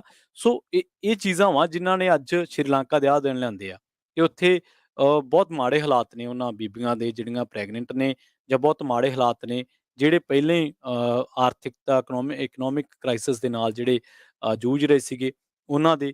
ਸੋ ਇਸ ਕਰਕੇ ਅੱਜ ਜਿਹੜੇ ਹਾਲਾਤ ਆ ਉਹ ਰਾਜਪਕਸ਼ੇ ਪਰਿਵਾਰ ਦੀ ਦੇਣ ਆ ਸ਼੍ਰੀਲੰਕਾ ਨੂੰ। ਦੇਖੋ ਕਿਵੇਂ ਪਰਿਵਾਰਵਾਦ ਆ ਜਿਹੜਾ, ਪਰਿਵਾਰਵਾਦ ਦੀਆਂ ਮਾੜੀਆਂ ਨੀਤੀਆਂ ਨੇ, ਕਿਵੇਂ ਇਹਨਾਂ ਨੂੰ ਜਿਹੜਾ ਵਾ ਸ਼੍ਰੀਲੰਕਾ ਨੂੰ ਆਹ ਦਿਨ ਦਿਖਾ ਦਿੱਤੇ ਆ। ਔਰ ਇਸ ਵੇਲੇ ਤਾਂ ਉੱਧਰ ਵਿਲਨ ਕਿਹਾ ਜਾ ਰਿਹਾ ਇਹਨਾਂ 5 ਬੰਦਿਆਂ ਨੂੰ, ਜਿਨ੍ਹਾਂ ਦਾ ਮੈਂ ਨਾਂ ਲਿਆ। ਮਹਿੰਦਰਾ ਜਿਹੜੇ ਸਾਬਕਾ ਪ੍ਰਧਾਨ ਮੰਤਰੀ ਨੇ, ਗੋਟਬਾਇਆ ਜਿਹੜਾ ਰਾਸ਼ਟਰਪਤੀ ਆ, ਉਹਨੇ ਹਲੇ ਵੀ ਅਸਤੀਫਾ ਨਹੀਂ ਦਿੱਤਾ। ਚਾਮਲ ਆ ਜਿਹੜਾ ਸਾਬਕਾ ਮੰਤਰੀ ਹੈ, ਬਾਸਿਲ ਹੈ ਸਾਬਕਾ ਮੰਤਰੀ ਹੈ, ਨਾਮਲ ਹੈ ਜਿਹੜਾ ਉਹ ਵੀ ਸਾਬਕਾ ਮੰਤਰੀ ਹੈ। 8 ਲੋਕਾਂ ਦੀ ਮੌਤ ਹੋ ਗਈ ਔਰ ਪਤਾ ਨਹੀਂ ਕਿਹਨੂੰ ਉਡੀਕ ਰਿਹਾ ਜਿਹੜਾ ਹੰਬਨ-ਟੋਟਾ ਤੇ ਮਹਿੰਦਰਾ ਰਾਜਪਕਸ਼ੇ ਦੇ ਪੁਸ਼ਤੈਨੀ ਘਰ ਦੇ ਵਿੱਚ ਅੱਗ ਲਾਈ ਸੀਗੀ। ਹੁਣ ਤੱਕ 12 ਤੋਂ ਜ਼ਿਆਦਾ ਮੰਤਰੀਆਂ ਦੇ ਘਰ ਫੂਕੇ ਜਾ ਚੁੱਕੇ ਆ ਅੱਕੀ ਜਨਤਾ ਵੱਲੋਂ। 200 ਤੋਂ ਜ਼ਿਆਦਾ ਲੋਕ ਜਿਹੜੇ ਆ ਜ਼ਖਮੀ ਹੋ ਗਏ ਆ। ਜਿਹੜੇ ਵਿਰੋਧੀ ਧਿਰਾਂ ਵੱਲੋਂ ਲਗਾਤਾਰ ਮਹਿੰਦਰਾ ਨੂੰ ਗ੍ਰਿਫਤਾਰ ਕਰਨ ਦੀਆਂ, ਮਹਿੰਦਾ ਜਿਹੜਾ ਰਾਜਪਕਸ਼ੇ ਆ ਉਹਨੂੰ ਗ੍ਰਿਫਤਾਰ ਕਰਨ ਦੀਆਂ ਮੰਗ ਕਰ ਰਹੀਆਂ। ਇਹਨਾਂ ਦਾ ਕਹਿਣਾ ਹੈ ਕਿ ਇਹੀ ਬੰਦਾ ਵਾ ਜਿਹਨੇ ਦੇਸ਼ ਦੇ ਵਿੱਚ ਸਭ ਤੋਂ ਪਹਿਲਾਂ ਆਹ ਜਿਹੜੇ ਦਿਨ ਹੁਣ ਦੇਸ਼ ਨੂੰ ਦੇਖਣ ਤੇ ਪੈ ਰਹੇ ਆ, ਇਹ ਉਕਸਾਵਾ ਇਹਨੇ ਕੀਤਾ ਸੀ ਮਹਿੰਦਾ ਰਾਜਪਕਸ਼ੇ ਨੇ, ਤੇ ਹੁਣ ਲੁਕਿਆ ਬੈਠਾ ਵਾ। ਇਸ ਵੇਲੇ ਜੇਕਰ ਉੱਥੇ ਜਿਹੜੀਆਂ ਚੀਜ਼ਾਂ ਖਾਣ ਵਾਲੀਆਂ ਮਿਲ ਰਹੀਆਂ ਵਾ, ਜੇਕਰ ਉਹਨਾਂ ਦਾ ਕੰਪੈਰੀਜ਼ਨ ਕਰੀਏ ਪਿਛਲੇ ਸਾਲ ਨਾਲ, ਮਾਰਚ ਜਾਂ ਅਪ੍ਰੈਲ, ਮਈ, ਜੂਨ 2021 ਨਾਲ, ਜਾਂ ਇਸ ਵੇਲੇ, ਵੈਸੇ ਜਿਹੜੇ ਫੈਕਟ ਫਿਗਰਸ ਨੇ ਉਹ 2 ਮਹੀਨੇ ਪਹਿਲਾਂ ਦੇ ਨੇ। ਉਦੋਂ ਵੀ ਟਮਾਟਰ ਉੱਥੇ 320 ਰੁਪਏ ਕਿਲੋ ਹੋ ਗਿਆ ਸੀ। ਜਿਹੜੀ ਕਣਕ ਹੈ 420 ਸੀ। ਨਾਰੀਅਲ ਜਿਹੜਾ ਵਾ ਮਿਲਦਾ ਸੀਗਾ ਉੱਥੇ 50 ਰੁਪਈਆਂ ਦਾ, ਕਦੇ 110 ਰੁਪਈਆਂ ਦਾ ਹੋ ਗਿਆ ਸੀ। ਅੰਡਾ 45 ਰੁਪਈਆਂ ਦਾ ਇੱਕ ਅੰਡਾ ਵਾ। ਆਲੂ ਹੈ ਜਿਹੜਾ 160 ਤੋਂ 280 ਤੇ ਜਾ ਵੱਜਿਆ ਸੀ। ਬੈਂਗਣੀ ਦੇ ਰੇਟ ਉੱਥੇ 240 ਰੁਪਏ ਤੋਂ ਉੱਪਰ ਆ। ਪਿਆਜ਼, ਲਸਣ, ਇਹ ਤਾਂ ਮਤਲਬ ਇਹਨਾਂ ਦੇ ਤਾਂ ਰਿਕਾਰਡ ਹੀ ਟੁੱਟ ਗਏ ਨਾ।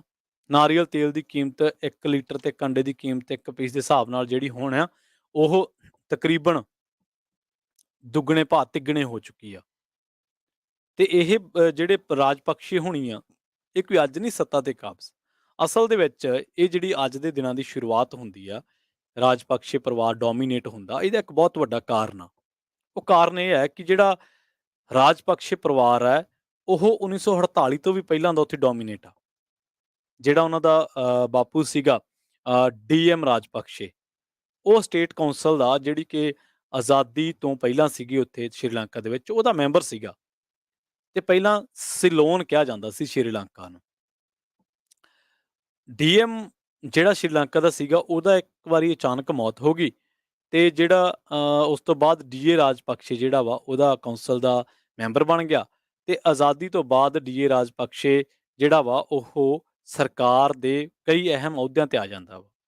ਤੇ ਇਹ ਜਿਹੜੇ ਮਹਿੰਦਾ ਰਾਜਪਕਸ਼ੇ ਆ, ਗੁਟਬਾਇਆ ਰਾਜਪਕਸ਼ੇ ਆ, ਬਾਸਿਲ ਰਾਜਪਕਸ਼ੇ ਆ, ਚਾਮਲ ਰਾਜਪਕਸ਼ੇ ਆ, ਇਹ ਡੀ.ਐਮ. ਰਾਜਪਕਸ਼ੇ ਦੇ 4 ਮੁੰਡੇ ਆ, ਜਿਹੜੇ ਪਿਛਲੇ 20 ਸਾਲਾਂ ਤੋਂ ਸ਼੍ਰੀਲੰਕਾ ਨੂੰ ਚਲਾ ਰਹੇ ਆ। 2009 ਦੀ ਗੱਲ ਆ, ਜਦੋਂ ਮਹਿੰਦਾ ਰਾਜਪਕਸ਼ੇ ਸ਼੍ਰੀਲੰਕਾ ਦੇ ਰਾਸ਼ਟਰਪਤੀ ਸੀਗੇ, ਤੇ ਉਸ ਸਮੇਂ ਗੁਟਬਾਇਆ ਰਾਜਪਕਸ਼ੇ ਜਿਹੜਾ ਹੈ ਉਹ ਰੱਖਿਆ ਮੰਤਰੀ ਬਣ ਗਿਆ ਸੀਗਾ। ਤੇ ਇਹਨਾਂ ਨੇ ਫਿਰ ਲੇਟੇ ਦਾ ਉੱਥੇ ਖਾਤਮਾ ਕੀਤਾ। ਉਸ ਸਮੇਂ ਜਿਹੜੇ ਚਾਮਲ ਤੇ ਬਾਸਲ ਹੈ, ਉਹ ਵੀ ਸਰਕਾਰ ਦਾ ਹਿੱਸਾ ਜਿਹੜੇ ਆ ਉਹ ਬਣ ਗਏ ਸੀਗੇ। ਫਿਰ ਇਹਨਾਂ ਨੇ 2015 ਦੇ ਵਿੱਚ ਜਿਹੜਾ ਮਹਿੰਦਾ ਹੈ ਉਹ ਚੋਣ ਹਾਰ ਗਿਆ ਸੀਗਾ। 2019 ਦੇ ਵਿੱਚ ਜਦੋਂ ਗੁਟਬਾਇਆ ਰਾਜਪਕਸ਼ੇ ਬਣ ਗਿਆ ਰਾਸ਼ਟਰਪਤੀ, ਤੇ ਫਿਰ ਇਹਨਾਂ ਨੇ ਸਾਰੇ ਆਪਦੇ ਭਰਾ, ਭਤੀਜਾ, ਨਾਮਿਲ ਇੱਕ ਦੂਜੇ ਭਰਾ, ਉਹ ਹੌਲੀ-ਹੌਲੀ ਜਿਹੜੇ ਆ ਉਹ ਸਰਕਾਰ ਦੇ ਵਿੱਚ ਲਿਆਂਦੇ। ਤੇ ਇਹਨਾਂ ਨੂੰ ਜਿਹੜਾ ਵਾ 20ਵੀਂ ਸੋਧ ਕਰਤੀ ਸੀ ਇਹਨਾਂ ਨੇ ਸੰਵਿਧਾਨ ਦੇ ਵਿੱਚ ਆ ਕੇ, ਕਿ ਬਈ ਹੁਣ ਜਿਹੜਾ ਰਾਸ਼ਟਰਪਤੀ ਆ ਉਹੀ ਤੈਅ ਕਰੂਗਾ ਕਿ ਕਿਹੜਾ ਗ੍ਰਹਿ ਮੰਤਰੀ ਬਣੂਗਾ, ਕਿਹਦੇ ਕੋਲੇ ਖਜ਼ਾਨਾ, ਤੇ ਕਿਹਦੇ ਕੋਲੇ ਕਿਹੜੀ ਸਰਕਾਰ ਦੇ ਵਿੱਚ ਕਿੰਨੇ ਮੰਤਰੀ ਹੋਣਗੇ। ਤਾਂ ਬਸ ਉਸ ਤੋਂ ਬਾਅਦ ਫਿਰ ਤੁਹਾਨੂੰ ਪਤਾ, ਜਦੋਂ ਇੱਕ ਪਰਿਵਾਰ ਕੋਲੇ ਸਾਰਾ ਕੁਛ ਆ ਗਿਆ, ਤੇ ਉਹਨਾਂ ਨੇ ਫਿਰ ਜੋ ਮਾਣਾਈਆਂ ਕੀਤੀਆਂ, ਤੇ ਅੱਜ ਸ਼੍ਰੀਲੰਕਾ ਭੁਗਤ ਰਿਹਾ।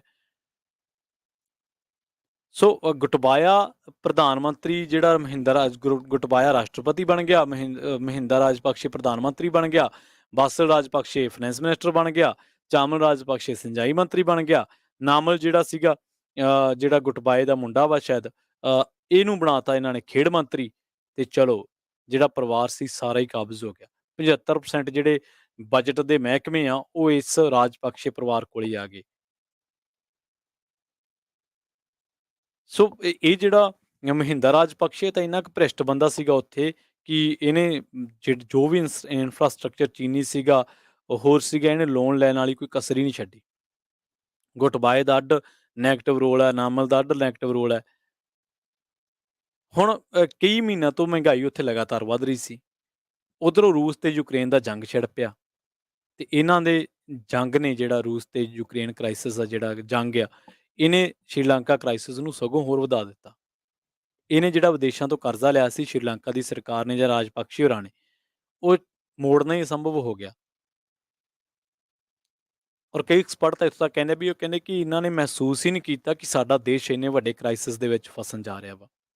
ਸਾਡੇ ਦੇਸ਼ ਨੂੰ ਐਡਾ ਵੱਡਾ ਕ੍ਰਾਈਸਿਸ ਦਾ ਸਾਹਮਣਾ ਕਰਨਾ ਪੈਣਾ ਹੈ, ਪਰ ਇਹ ਕਈ ਸਾਲਾਂ ਤੋਂ ਹੀ ਸੀ। ਕਈ ਸਾਲਾਂ ਤੋਂ ਹੀ ਉਹਨਾਂ ਦੀ ਆਰਥਿਕਤਾ ਜਿਹੜੀ ਹੈ, ਉਹ ਡਾਵਾਂਡੋਲ ਹੁੰਦੀ ਜਾ ਰਹੀ ਸੀ, ਮਹਿੰਗਾਈ ਲਗਾਤਾਰ ਵੱਧ ਰਹੀ ਸੀਗੀ। ਅੰਕੜੇ ਦੱਸਦੇ ਆ ਵੀ ਜਿਹੜੀ ਸ਼੍ਰੀਲੰਕਾ ਦੀ ਸਰਕਾਰ ਆ, ਉਹਨੇ ਜਿਹੜੇ ਜਨਤਕ ਸਰਵਿਸਿਜ਼ ਜਿਹੜੀਆਂ ਨੇ, ਉਹਨਾਂ ਨੂੰ ਚਲਾਉਣ ਦੇ ਲਈ ਵਿਦੇਸ਼ਾਂ ਤੋਂ ਬਹੁਤ ਵੱਡੀਆਂ ਰਕਮਾਂ ਜਿਹੜੀਆਂ ਕਰਜ਼ੇ ਦੇ ਰੂਪ ਦੇ ਵਿੱਚ ਲਈਆਂ। ਉੱਪਰੋਂ ਕੁਦਰਤੀ ਆਫ਼ਤਾਂ ਜਾਂ ਖੇਤੀ ਦੇ ਵਿੱਚ ਕੀਤਾ ਗਿਆ ਐਕਸਪੈਰੀਮੈਂਟ ਪੁੱਠਾ ਪੈ ਗਿਆ। ਤਾਂ ਕਰਕੇ ਜਿਹੜਾ ਪੈਸਟ ਤੇ ਰੋਕ ਲਾਤੀ, ਕੈਮੀਕਲ ਤੇ ਰੋਕ ਲਾਤੀ ਖੇਤੀ ਤੇ ਕਿਸਾਨਾਂ ਦੀਆਂ ਫਸਲਾਂ ਬਰਬਾਦ ਹੋ ਗਈਆਂ। ਸ਼੍ਰੀਲੰਕਾ ਵਿਦਿਨ 2 ਇਅਰਸ ਜਿਹੜਾ ਵਾ, ਉਹ ਬਹੁਤ ਬੁਰੀ ਹਾਲਾਤ ਹੋ ਗਈ ਉਹਨਾਂ ਦੀ।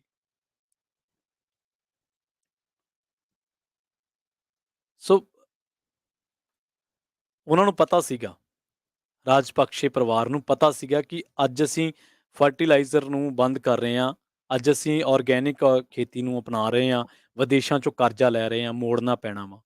ਪਰ ਨਹੀਂ, ਬਲਕਿ ਉਹਨਾਂ ਨੇ ਐਸੀਆਂ ਨੀਤੀਆਂ ਹੋਰ ਬਣਾਈਆਂ ਜਿਹਦੇ ਨਾਲ ਪਬਲਿਕ ਉਹਨਾਂ ਦੇ ਪ੍ਰਤੀ ਹੋਰ ਪ੍ਰੋ ਹੋ ਜੇ ਕਿ ਜੇਕਰ ਕੱਲ੍ਹ ਨੂੰ ਜਿਹੜਾ ਵਾ ਵਿਦਰੋਹ ਹੋਵੇ ਤਾਂ ਪਬਲਿਕ ਇਹ ਨਾ ਕਹੇ ਕਿ ਰਾਜਪਕਸ਼ੇ ਪਰਿਵਾਰ ਨੇ ਦਿੱਤਾ ਕੁਛ ਨਹੀਂ, ਉਹਨਾਂ ਨੇ ਨੀਤੀਆਂ ਸਗੋਂ ਉਹੀ ਰੱਖੀਆਂ ਆਪਦੀਆਂ। ਜੇਕਰ ਟੂਰਿਜ਼ਮ ਸੈਕਟਰ ਜਿਹੜਾ ਸ਼੍ਰੀਲੰਕਾ ਦਾ ਡੁੱਬਿਆ ਵਾ, ਜੇਕਰ ਉਹਦੀ ਗੱਲ ਕਰ ਲਈਏ, 2018 ਦੇ ਵਿੱਚ 23 ਲੱਖ ਟੂਰਿਸਟ ਸ਼੍ਰੀਲੰਕਾ ਗਿਆ ਸੀ। 2019 ਦੇ ਵਿੱਚ ਇਹੀ ਅੰਕੜਾ ਘਟ ਕੇ 19 ਲੱਖ ਰਹਿ ਗਿਆ। 2020 ਦੇ ਵਿੱਚ ਇਹ ਅੰਕੜਾ ਘਟ ਕੇ 5 ਲੱਖ ਰਹਿ ਗਿਆ। 2021 ਦੇ ਵਿੱਚ ਤਾਂ ਜਮਾਂ ਹੀ ਹੱਦ ਹੋ ਗਈ ਜਦੋਂ ਸ਼੍ਰੀਲੰਕਾ ਦਾ ਟੂਰਿਜ਼ਮ ਇੰਡਸਟਰੀ ਜਿਹੜੀ ਉਹ ਮਹਿਜ਼ 1,94,000 ਟੂਰਿਸਟ ਤੇ ਰਹਿ ਗਈ, ਜਿਹੜੀ ਕਦੇ 23 ਲੱਖ ਟੂਰਿਸਟ ਤੇ ਡਿਪੈਂਡ ਸੀਗੀ। ਟੂਰਿਸਟ ਦਾ ਘਟਣਾ ਤੇ ਉਹ ਦੂਜੇ ਪਾਸੇ ਜਿਹੜਾ ਆਰਗੈਨਿਕ ਖੇਤੀ ਵਾਲਾ ਇੱਕ ਬਹੁਤ ਵੱਡਾ ਤਜਰਬਾ ਕਰਨਾ, ਇਹ ਸ਼੍ਰੀਲੰਕਾ ਨੂੰ ਲੈ ਕੇ ਬਹਿ ਗਿਆ। ਤੇ ਜੇਕਰ ਗੱਲ ਕਰੀਏ ਕਿ ਕਿਹੜੇ-ਕਿਹੜੇ ਦੇਸ਼ 'ਚੋਂ ਕਿੰਨੇ-ਕਿੰਨੇ ਟੂਰਿਸਟ ਆਏ, ਤਾਂ ਕੈਨੇਡਾ 'ਚੋਂ ਮਸਾਂ 5,000 ਬੰਦਾ ਗਿਆ ਹੋਣਾ ਵਾ।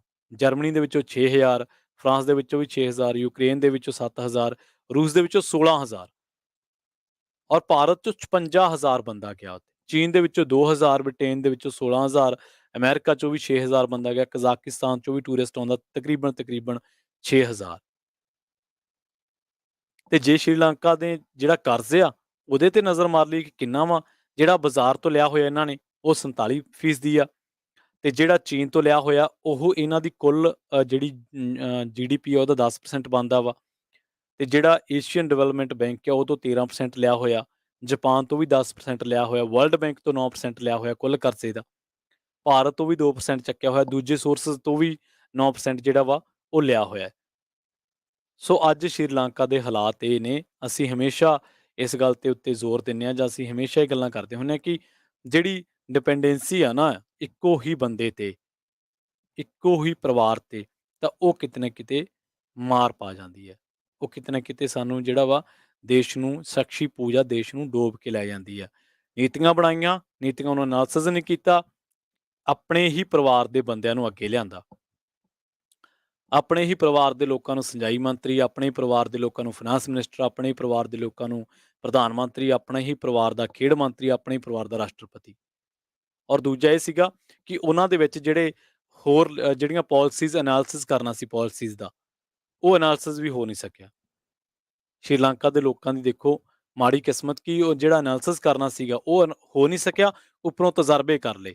ਟੂਰਿਜ਼ਮ ਇੰਡਸਟਰੀ ਸੁੰਗੜਦੀ ਗਈ ਤੇ ਤਜਰਬੇ ਕਰ ਲਏ ਤੇ ਤਜਰਬੇ ਜਿਹੜੇ ਆ ਉਹ ਮਹਿੰਗੇ ਪੈ ਗਏ ਔਰ ਉਹਨਾਂ ਦੀ ਤਿਆਰੀ ਕਰਨ ਦੀ ਬਜਾਏ ਸਗੋਂ ਉਹਨਾਂ ਦੀ ਪ੍ਰੋੜਤਾ ਕੀਤੀ ਗਈ। ਇੱਕ ਗੱਲ ਇਹ ਵੀ ਹੈ ਜਿਹੜੇ ਲੋਕ ਅੱਜ ਗੱਲਾਂ ਕਰਦੇ ਨੇ ਕਿ ਸ਼੍ਰੀਲੰਕਾ ਦੇ ਵਿੱਚ ਇਹ ਹਾਲਾਤ ਕਿਉਂ ਨੇ? ਅੱਜ ਉੱਥੇ ਕਿਉਂ ਜਿਹੜਾ ਪ੍ਰਧਾਨ ਮੰਤਰੀ ਉਹਨੂੰ ਇੱਕ ਆਰਮੀ ਕੈਂਪ ਦੇ ਵਿੱਚ, ਆਰਮੀ ਬੇਸ ਦੇ ਵਿੱਚ ਲੁਕਣਾ ਪੈ ਰਿਹਾ ਵਾ? ਉਹਨੂੰ ਕੀ ਲੋੜ ਆ? ਕਿਉਂ ਜਿਹੜਾ ਉੱਥੋਂ ਦਾ ਮੰਤਰੀ ਆ ਉਹਦੀ ਗੱਡੀ ਲੋਕਾਂ ਨੇ ਮੰਤਰੀ ਵਿੱਚ ਸੀਗਾ। ਇਹ ਵੀਡੀਓ ਤੁਸੀਂ ਸਾਰਿਆਂ ਨੇ ਦੇਖੀ ਹੋਣੀ ਆ। ਕਿਉਂ ਉਹਦੀ ਗੱਡੀ ਜਿਹੜੀ ਆ ਉਹ ਦਰਿਆ ਦੇ ਵਿੱਚ ਰੋੜ੍ਹ ਦਿੱਤੀ? ਕਿਉਂ ਅੱਜ ਸ਼੍ਰੀਲੰਕਾ ਤੇ ਜਿਹੜੇ ਰਾਜਪਕਸ਼ੇ ਪਰਿਵਾਰ ਆ ਵੀ ਇਹ ਚਾਈਨਾ ਦੇ ਜਿਹੜੇ ਆ ਭਾੜੇ ਦੇ ਟੱਟੂ ਬਣ ਕੇ ਦੇਸ਼ ਨੂੰ ਚਲਾਉਂਦੇ ਰਹੇ ਔਰ ਉਲਟਾ ਜਿਹੜੀ ਇਨਵੈਸਟਮੈਂਟ ਸੀਗੀ ਮੁਲਕ ਦੇ ਵਿੱਚ ਉਹਦੇ 'ਚ ਭ੍ਰਿਸ਼ਟਾਚਾਰ ਕੀਤਾ, ਹਿੱਸੇ ਲਏ। ਇਹਨਾਂ ਦਾ ਜਿਹੜਾ ਬਾਸਿਲ ਰਾਜਪਕਸ਼ੇ ਆ, ਉਹਨੂੰ ਤਾਂ ਮਿਸਟਰ 10% ਕਹਿੰਦੇ ਆ। ਸਾਬਕਾ ਮੰਤਰੀ ਆ ਬਾਸਿਲ ਰਾਜਪਕਸ਼ੇ, ਉਹਨੂੰ ਤਾਂ ਮਿਸਟਰ 10% ਕਹਿੰਦੇ ਆ। ਸੋ ਡੀਐਮ ਰਾਜਪਕਸ਼ੇ ਜਿਹੜਾ ਸੀਗਾ, ਜਿਹੜਾ ਆਜ਼ਾਦੀ ਤੋਂ ਪਹਿਲਾਂ ਵੀ ਐਕਟਿਵ ਸੀਗਾ, ਉਹਦੇ 4 ਮੁੰਡੇ ਗੋਟਬਾਇਆ, ਮਹਿੰਦਾ ਤੇ ਨਾਲ ਬਾਸਿਲ ਤੇ ਚਾਮਿਲ, ਇਹਨਾਂ ਨੇ ਵਾਰੋ-ਵਾਰੀ ਸਿਰ ਔਰ ਪਿਛਲੇ 20 ਸਾਲਾਂ ਤੋਂ ਜਿਹੜੀ ਸੱਤਾ ਵਾ, ਉਹ ਇਹਨਾਂ ਦੇ ਕੋਲੇ ਆ। ਰਾਜਪਕਸ਼ੇ ਪਰਿਵਾਰ ਦੇ ਕੋਲੇ ਆ। ਪਿਛਲੇ 20 ਸਾਲਾਂ ਤੋਂ ਸੱਤਾ ਦੇ ਵਿੱਚ ਕਿਸੇ ਨਾ ਕਿਸੇ ਤਰੀਕੇ ਨਾਲ ਇਹ ਆਉਂਦੇ ਰਹੇ ਔਰ ਖਾਸ ਗੱਲ ਇਹ ਆ ਵੀ ਇਹਨਾਂ ਨੇ ਸੋਧ ਕਰਤੀ ਜਿਹੜੀ ਆ। ਜਦੋਂ ਚੋਣ ਹਾਰਦਾ 2015 ਦੇ ਵਿੱਚ ਮਹਿੰਦਾ ਰਾਜਪਕਸ਼ੇ, ਤਾਂ ਇਹ ਪਰਿਵਾਰ ਸੱਤਾ ਦੇ ਵਿੱਚੋਂ ਬਾਹਰ ਹੋ ਜਾਂਦਾ। ਫਿਰ 2019 ਦੇ ਵਿੱਚ ਜਦੋਂ ਗੋਟਬਾਇਆ ਰਾਸ਼ਟਰਪਤੀ ਬਣਦਾ, ਤਾਂ ਉਦੋਂ ਫਿਰ ਇਹਨਾਂ ਨੇ ਸੰਵਿਧਾਨ ਦੇ ਵਿੱਚ ਸੋਧਾਂ ਕੀਤੀਆਂ। ਸੋ ਜਿਹੜੀ ਉੱਥੇ ਹਿੰਸਾ ਫੈਲ ਰਹੀ ਹੈ, ਜਿਹੜੀ ਅਫਰਾ-ਤਫਰੀ ਦਾ ਉੱਥੇ ਮਾਹੌਲ ਹੈ, ਉਹ ਇਹੀ ਦੱਸਦਾ ਕਿ ਜਿਹੜੀ ਸ਼੍ਰੀਲੰਕਾ ਦੀ ਸਰਕਾਰ ਆ, ਉਹ ਹਕੂਮਤ ਕਰਨ ਦਾ ਨੈਤਿਕ ਆਧਾਰ ਖੋ ਚੁੱਕੀ ਹੈ। ਬੇਸ਼ੱਕ ਪ੍ਰਧਾਨ ਮੰਤਰੀ ਮਹਿੰਦਾ ਰਾਜਪਕਸ਼ੇ ਨੇ ਅਸਤੀਫਾ ਦੇ ਦਿੱਤਾ ਤੇ ਵੱਡੇ ਪੱਧਰ ਤੇ ਹੋਈ ਹਿੰਸਾ ਦੇ ਵਿੱਚ ਸੱਤਾਧਾਰੀ ਪਾਰਟੀ ਦੇ ਸੰਸਦ ਮੈਂਬਰ ਅਮਰਕੀਰਤੀ ਅਤੁਕੋਰਾਲਾ ਦੀ ਮੌਤ ਹੋ ਗਈ ਹੈ। ਸ਼੍ਰੀਲੰਕਾ ਦੀ ਸਿਆਸਤ ਤੇ ਰਾਜਪਕਸ਼ੇ ਪਰਿਵਾਰ ਦਾ ਗਲਬਾ ਹੈ, ਇਹ ਕਹਿਣ ਦੇ ਵਿੱਚ ਕੋਈ ਸਾਨੂੰ ਹਿਚਕਚਾਹਟ ਨਹੀਂ ਹੋਣੀ ਚਾਹੀਦੀ। ਤੇ ਹੁਣੇ ਲੰਘੇ ਕੁਝ ਦਿਨ ਪਹਿਲਾਂ ਇਹਨਾਂ ਨੇ ਬਾਸਿਲ, ਚਾਮਿਲ ਤੇ ਨਾਲ ਹੀ ਜਿਹੜਾ ਮਹਿੰਦਾ ਵਾ, ਇਹਨਾਂ ਨੇ ਅਸਤੀਫੇ ਦਿੱਤੇ ਆ। ਕਈ ਅੰਦਾਜ਼ੇ ਵੀ ਕਹਿੰਦੇ ਆ ਕਿ ਇਹਨਾਂ ਕੋਲੇ 75% ਜਿੰਨਾ ਅਰਥਚਾਰਾ ਹੈ, 75% ਅਦਾਰੇ ਇਸ ਪਰਿਵਾਰ ਕੋਲੇ ਰਹੇ ਆ। ਤੇ ਜਿਹੜੀ ਗੱਲ ਆ ਹੁਣ ਕਿ ਉੱਥੇ ਜਿਹੜੀਆਂ ਭੀੜਾਂ ਨੇ, ਉਹ ਸੰਸਦ ਮੈਂਬਰਾਂ ਨੂੰ ਨਿਸ਼ਾਨਾ ਬਣਾ ਰਹੀਆਂ ਨੇ, ਉਹਨਾਂ ਦੇ ਘਰਾਂ ਨੂੰ ਅੱਗਾਂ ਲਾ ਰਹੀਆਂ ਨੇ। 40 ਤੋਂ ਵੱਧ ਇਹੋ ਜਿਹੇ ਆਗੂ ਆ ਸੱਤਾਧਾਰੀ ਪਾਰਟੀ ਦੇ, ਜਿਨ੍ਹਾਂ ਦੇ ਘਰਾਂ ਨੂੰ ਅੱਗ ਲਾ ਦਿੱਤੀ ਹੈ। 20 ਲੋਕਾਂ ਦੀ ਮੌਤ ਹੋ ਗਈ ਹੈ ਹੁਣ ਤੱਕ, ਜਿਹੜੇ ਸ਼੍ਰੀਲੰਕਾ ਦੇ ਹਾਲਾਤ ਬਣੇ ਨੇ। ਸੋ ਸੱਤਾਧਾਰੀ ਪਾਰਟੀ ਦੇ ਹਮਾਇਤੀਆਂ ਤੇ ਵਿਰੋਧ ਕਰ ਰਹੇ ਲੋਕਾਂ ਦੇ ਵਿੱਚ ਟਕਰਾਅ ਵੀ ਹੋਇਆ। ਪੂਰੇ ਦੇਸ਼ ਦੇ ਵਿੱਚ ਕਰਫਿਊ ਲੱਗਿਆ ਹੋਇਆ। ਕੋਲੰਬੋ ਦੇ ਵਿੱਚ ਫੌਜ ਤੈਨਾਤ ਕੀਤੀ ਹੋਈ ਆ। ਸ਼੍ਰੀਲੰਕਾ ਦਿਵਾਲੀਆ ਹੋਣ ਦੇ ਨਜ਼ਦੀਕ ਆ, ਕਿਉਂਕਿ ਵਿਦੇਸ਼ੀ ਮੁਦਰਾ ਦਾ ਜਿਹੜਾ ਭੰਡਾਰ ਆ ਉਹ 2.5 ਕਰੋੜ ਡਾਲਰ ਤੱਕ ਘਟ ਗਿਆ। ਇਸੇ ਤਰ੍ਹਾਂ ਦਰਾਮਦ ਕਰਨ ਵਾਲੀਆਂ ਜਿਹੜੀਆਂ ਵਸਤੂਆਂ ਦੀ ਕੀਮਤਾਂ ਤੇ ਵਿਦੇਸ਼ੀ ਕਰਜ਼ਿਆਂ ਦੀ ਅਦਾਇਗੀ ਕਰਨ ਦੀ ਸਥਿਤੀ ਦੇ ਵਿੱਚ ਸ਼੍ਰੀਲੰਕਾ ਨਹੀਂ ਹੈ। ਤੇਲ, ਦਵਾਈਆਂ, ਖਾਦ ਪਦਾਰਥ ਤੇ ਹੋਰ ਵਸਤਾਂ ਭਾਰੀ ਮਾਤਰਾ ਦੇ ਵਿੱਚ ਦਰਾਮਦ ਕਰਦਾ ਹੈ। ਇਸ ਵੇਲੇ ਪੈਟਰੋਲ, ਡੀਜ਼ਲ ਨਹੀਂ ਲਏ ਜਾ ਸਕਦੇ ਉੱਥੇ, ਬਿਜਲੀ ਹੈ ਨਹੀਂ, ਖਾਣ ਪੀਣ ਦੀਆਂ ਜਿਹੜੀਆਂ ਵਸਤੂਆਂ ਉਹਨਾਂ 'ਚ ਭਾਰੀ ਕਮੀ ਹੈ ਤੇ ਮਹਿੰਗਾਈ ਦਾ ਜਿਹੜਾ ਵਾ ਉਹ ਸਾਹਮਣਾ ਕਰਨਾ ਪੈ ਰਿਹਾ। ਮਹਿੰਗਾਈ ਆਸਮਾਨ ਨੂੰ ਛੂਹ ਗਈ ਹੈ। 2000 ਮਜ਼ਦੂਰ ਜਥੇਬੰਦੀਆਂ ਜਿਹੜੀਆਂ ਵਿਰੋਧੀ ਸਿਆਸੀ ਪਾਰਟੀਆਂ ਦੀ ਹਮਾਇਤ ਹਾਸਲ ਹੈ। ਸੋ ਬੇਸ਼ੱਕ ਉੱਥੇ ਕੁਛ ਧਿਰਾਂ ਵੀ ਬਚੀਆਂ ਨੇ, ਪਰ ਫਿਰ ਵੀ ਲੋਕਾਂ ਨੂੰ ਇਹ ਹੈ ਕਿ ਗੋਟਬਾਇਆ ਰਾਜਪਕਸ਼ੇ ਜਿਹੜਾ ਉਹ ਗੱਦੀ ਛੱਡੇ, ਪਰ ਉਹ ਛੱਡ ਨਹੀਂ ਰਿਹਾ। ਹਾਲਾਂਕਿ ਪ੍ਰਧਾਨ ਮੰਤਰੀ ਬਣਾਤਾ ਰਾਣਿਲ ਵਿਕਰਮਸਿੰਘੇ ਨੂੰ, ਮਹਿੰਦਾ ਰਾਜਪਕਸ਼ੇ ਸੀਗਾ ਪਹਿਲਾਂ। ਤੇ ਕਈ ਸਿਆਸੀ ਮਾਹਰ ਤਾਂ ਇੱਥੋਂ ਤੱਕ ਕਹਿੰਦੇ, ਆਰਥਿਕ ਮਾਹਰ, ਕਿ ਪਿਛਲੇ 2 ਸਾਲਾਂ ਦੇ ਵਿੱਚ ਰਾਜਪਕਸ਼ੇ ਪਰਿਵਾਰ ਨੇ ਇੰਨਾ ਕੁ ਨੁਕਸਾਨ ਕੀਤਾ ਆਪਣੀਆਂ ਨੀਤੀਆਂ ਨਾਲ, ਗਲਤ ਨੀਤੀਆਂ ਨਾਲ, ਕਿ ਦੇਸ਼ ਦੇ ਇੰਨਾ ਨੁਕਸਾਨ ਹੋ ਗਿਆ ਕਿ ਕਿਸੇ ਵੀ ਸਰਕਾਰ ਨੂੰ, ਜਿਹੜੀ ਉਹ ਨਵੀਂ ਬਣਦੀ ਆ, ਅਰਥਚਾਰੇ ਨੂੰ ਲੀਹਾਂ ਤੇ ਲਿਆਉਣਾ ਮੁਸ਼ਕਲ ਹੋਊਗਾ। ਲਗਭਗ 1.5 ਦਹਾਕਾ ਹੋ ਗਿਆ ਸ਼੍ਰੀਲੰਕਾ ਨੂੰ ਜਦੋਂ ਉਹ ਕਰਜ਼ਿਆਂ ਦੇ ਬੋਝ ਦੇ ਹੇਠਾਂ ਪਿਸ ਰਿਹਾ ਵਾ। 2019 ਦੇ ਵਿੱਚ ਦੇਸ਼ ਦਾ ਜਿਹੜਾ ਕੁੱਲ ਘਰੇਲੂ ਉਤਪਾਦਨ ਸੀਗਾ ਤੇ ਵਿਦੇਸ਼ੀ ਕਰਜ਼ਾ ਇਸ ਸਿਰ ਇੰਨਾ ਸੀਗਾ ਵੀ ਉਹ 80% ਵਿਦੇਸ਼ੀ ਕਰਜ਼ਾ ਸੀਗਾ ਇਹਨਾਂ ਦਾ। ਤੇ 2021 ਦੇ ਵਿੱਚ ਇਹ ਕਰਜ਼ੇ ਕੁੱਲ ਘਰੇਲੂ ਉਤਪਾਦਨ ਤੋਂ ਹੀ ਵੱਧ ਗਏ। ਇਸ ਕਰਕੇ ਸਰਕਾਰ ਨੋਟ ਛਾਪਣ ਪੈ ਗਈ, ਜਿਹਦੇ ਨਾਲ ਮਹਿੰਗਾਈ ਵੱਧ ਗਈ। 2021 ਦੇ ਵਿੱਚ ਸਿਰਫ ਆਰਗੈਨਿਕ ਢੰਗ ਨਾਲ ਖੇਤੀ ਕਰਨ ਦਾ ਜਿਹੜਾ ਫੈਸਲਾ ਸੀ ਸਰਕਾਰ ਨੇ, ਉਹਦੇ ਕਰਕੇ ਚਾਹ ਤੇ ਹੋਰ ਜਿਨਸਾਂ ਦੀ ਪੈਦਾਵਾਰ ਦੇ ਵਿੱਚ ਵੱਡੀ ਕਮੀ ਕਰਤੀ ਤੇ ਅਰਥਚਾਰਾ ਡਾਵਾਂਡੋਲ ਹੋ ਗਿਆ। ਚੌਲ ਦੀ ਬਹੁਤ ਵੱਡਾ ਉਤਪਾਦਕ ਹੈ ਸ਼੍ਰੀਲੰਕਾ, ਚੌਲ ਦਾ। ਤੇ ਇਸ ਘੱਟੋ ਘੱਟ ਚੌਲ ਉਤਪਾਦਨ ਦੇ ਵਿੱਚ ਤਾਂ ਉਹ ਸਵੈ ਨਿਰਭਰ ਸੀਗਾ। ਤੇ ਬਾਕੀ ਜਿਹੜੀ ਆਪਾਂ ਗੱਲ ਕਰਕੇ ਹੀ ਹਟੇ ਹਾਂ ਕਿ ਟੂਰਿਜ਼ਮ ਇੰਡਸਟਰੀ, ਅਰਥਚਾਰਾ ਜਿਹੜਾ ਸੈਰ ਸਪਾਟੇ ਦੀ ਸਨਅਤ ਤੇ ਜਿਹੜਾ ਸੀਗਾ ਨਿਰਭਰ ਸੀਗਾ। ਇੱਕ ਕੋਵਿਡ ਆ ਗਿਆ, ਦੂਜਾ ਜਿਹੜਾ ਵਾ ਰੂਸ ਤੇ ਯੂਕਰੇਨ ਦਾ ਜੰਗ ਛਿੜ ਪਿਆ। ਪਿਛਲੀ ਸਦੀ ਦੇ ਵਿੱਚ ਜਿਹੜੇ ਵੀ ਦੇਸ਼ ਆਜ਼ਾਦ ਹੋਏ ਨਾ, ਉਹਨਾਂ ਦੇ ਵਿੱਚੋਂ ਭਾਰਤ ਤੋਂ ਬਾਅਦ ਸ਼੍ਰੀਲੰਕਾ ਹੀ ਐਸਾ ਦੇਸ਼ ਸੀਗਾ ਜਿੱਥੇ ਜਮਹੂਰੀਅਤ ਕਾਇਮ ਸੀ। ਸਰਕਾਰਾਂ ਦੀ ਨਾਲੀਅਤ ਨੇ ਜਮਹੂਰੀਅਤ ਨੂੰ ਖਤਰੇ ਦੇ ਵਿੱਚ ਪਾ ਦਿੱਤਾ ਹੈ। ਕੌਮਾਂਤਰੀ ਭਾਈਚਾਰਾ ਦਖਲ ਦੇਵੇ, ਸਕਾਰਾਤਮਕ ਦਖਲ ਦੇਵੇ ਤੇ ਕੌਮੀ ਸਰਕਾਰ ਬਣਾਈ ਜਾਵੇ ਤੇ ਲੋਕਾਂ ਨੂੰ ਸਹਾਇਤਾ ਪਹੁੰਚਾਈ ਜਾਵੇ, ਫਿਰ ਕੋਈ ਫ਼ਰਕ ਪੈ ਸਕਦਾ ਹੈ। ਭਾਰਤ ਤੋਂ ਵੱਡੀਆਂ ਉਮੀਦਾਂ ਨੇ, ਹਾਲਾਂਕਿ ਭਾਰਤ ਦੇ ਜਿਹੜੇ ਆਪਣੇ ਕ੍ਰਾਈਸਿਸ ਨੇ, ਭਾਰਤ ਆਪਣੇ ਕ੍ਰਾਈਸਿਸ ਦੇ ਨਾਲ ਜੂਝ ਰਿਹਾ ਹੈ। ਭਾਰਤ ਦੇ ਵਿੱਚ ਵੀ ਬਲਡੋਜ਼ਰ ਚੱਲ ਰਿਹਾ, ਜਿਹੜਾ ਬਲਡੋਜ਼ਰ ਕਿਸੇ ਤੋਂ ਨਹੀਂ ਰੋਕਿਆ ਰੁਕਦਾ। ਸ਼੍ਰੀਲੰਕਾ ਕ੍ਰਾਈਸਿਸ ਬਾਰੇ ਗੱਲਬਾਤ ਕਰ ਹੀ ਰਹੇ ਹਾਂ ਆਪਾਂ, ਪਰ ਭਾਰਤ ਦੇ ਵਿੱਚ ਜਿਹੜਾ ਬਲਡੋਜ਼ਰ ਚੱਲ ਰਿਹਾ, ਇਹ ਬਲਡੋਜ਼ਰ ਇਕੱਲਾ ਬਲਡੋਜ਼ਰ ਨਹੀਂ ਹੈ, ਇਹ ਇੱਕ ਏਜੰਡੇ ਦਾ ਬਲਡੋਜ਼ਰ ਹੈ। ਔਰ ਇਹਦੇ ਬਾਰੇ ਚਰਚਾ ਜ਼ਰੂਰ ਕਰਾਂਗੇ, ਪਰ ਇੱਥੇ ਰੁਕਣਾ ਪੈਣਾ ਇੱਕ ਛੋਟੇ ਜਿਹੇ ਬ੍ਰੇਕ ਦੇ ਲਈ। ਆਪਾਂ ਹੁਣੇ ਪਰਤਾਂਗੇ ਇੱਕ ਛੋਟੇ ਜਿਹੇ ਬ੍ਰੇਕ ਤੋਂ ਬਾਅਦ। ਪ੍ਰੋਗਰਾਮ ਸਾਂਝੀ ਸਾਥ ਦੇ ਨਾਲ ਤੁਸੀਂ ਇਸੇ ਤਰ੍ਹਾਂ ਬਣੇ ਰਹੋ। ਹੁਣੇ ਮੁਲਾਕਾਤ ਹੁੰਦੀ ਹੈ ਜਾਂ ਹੁਣੇ ਪਰਤਾਂਗੇ ਇੱਕ ਛੋਟੇ ਜਿਹੇ ਬ੍ਰੇਕ ਤੋਂ ਬਾਅਦ। ਜੁੜੇ ਰਹੋ ਪੰਜਾਬੀ ਰੇਡੀਓ USA ਦੇ ਨਾਲ।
ਬ੍ਰੇਕ ਤੋਂ ਬਾਅਦ ਇੱਕ ਵਾਰ ਮੁੜ ਤੋਂ ਤੁਹਾਡਾ ਸਾਰਿਆਂ ਦਾ ਸਵਾਗਤ ਹੈ ਪ੍ਰੋਗਰਾਮ ਸਾਂਝੀ ਸਾਥ ਦੇ ਵਿੱਚ। ਮੈਂ ਹਾਂ ਪ੍ਰਵੀਨ ਸ਼ਰਮਾ।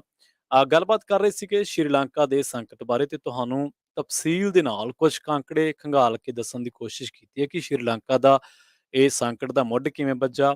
ਜਿਹੜਾ ਰਾਜਪਕਸ਼ੇ ਪਰਿਵਾਰ ਆ ਉਹ ਇਹਦੇ ਲਈ ਕਿੱਥੇ ਜ਼ਿੰਮੇਵਾਰ ਆ। 75% ਬਜਟ ਦਾ ਆਰਥਿਕਤਾ ਦੇ ਕੰਟਰੋਲ ਰਾਜਪਕਸ਼ੇ ਪਰਿਵਾਰ ਦੇ 5 ਮੈਂਬਰਾਂ ਕੋਲੇ ਸੀ।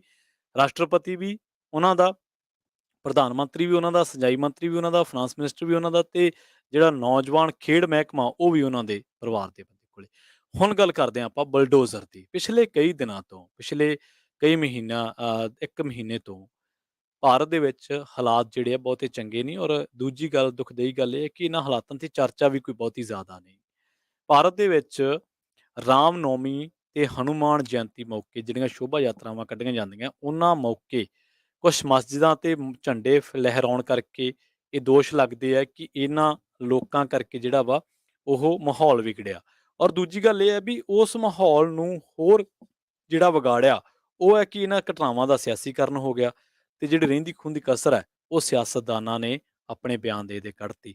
ਸੋ ਇਸੇ ਤੇ ਹੀ ਚਰਚਾ ਕਰਦੇ ਚੱਲਾਂਗੇ, ਤੇ ਇਹਦੇ 'ਚ ਵੀ ਤਫਸੀਲ ਨਾਲ ਦੱਸਣ ਦੀ ਤੁਹਾਨੂੰ ਕੋਸ਼ਿਸ਼ ਕਰਾਂਗੇ ਕਿ ਜਿਹੜਾ ਬਲਡੋਜ਼ਰ ਉੱਥੇ ਚੱਲ ਰਿਹਾ ਇੰਡੀਆ ਦੇ ਵਿੱਚ, ਜਿਹਨੇ ਮੁਸਲਿਮ ਭਾਈਚਾਰੇ ਦੇ ਲੋਕਾਂ ਦੇ ਘਰ ਢਾਹ ਦਿੱਤੇ ਨੇ, ਜਿਹੜੇ ਬਲਡੋਜ਼ਰ ਨੇ ਜਿਹੜਾ ਵਾ ਉਹ ਅਗਲਾ ਏਜੰਡਾ ਹਿੰਦੂ ਤਵੀ ਜਾਂ ਹਿੰਦੂ ਰਾਸ਼ਟਰ ਬਣਾਉਣ ਵਾਲਾ ਏਜੰਡਾ, ਉਹ ਵੀ ਤਕਰੀਬਨ ਜਿਵੇਂ ਬਲਡੋਜ਼ਰ ਚੱਲ ਰਿਹਾ ਉਵੇਂ ਉਹ ਏਜੰਡਾ ਜਿਹੜਾ ਹੋਰ ਪ੍ਰੋੜਤਾ ਹੋ ਰਹੀ ਹੈ ਉਸ ਏਜੰਡੇ ਦੀ।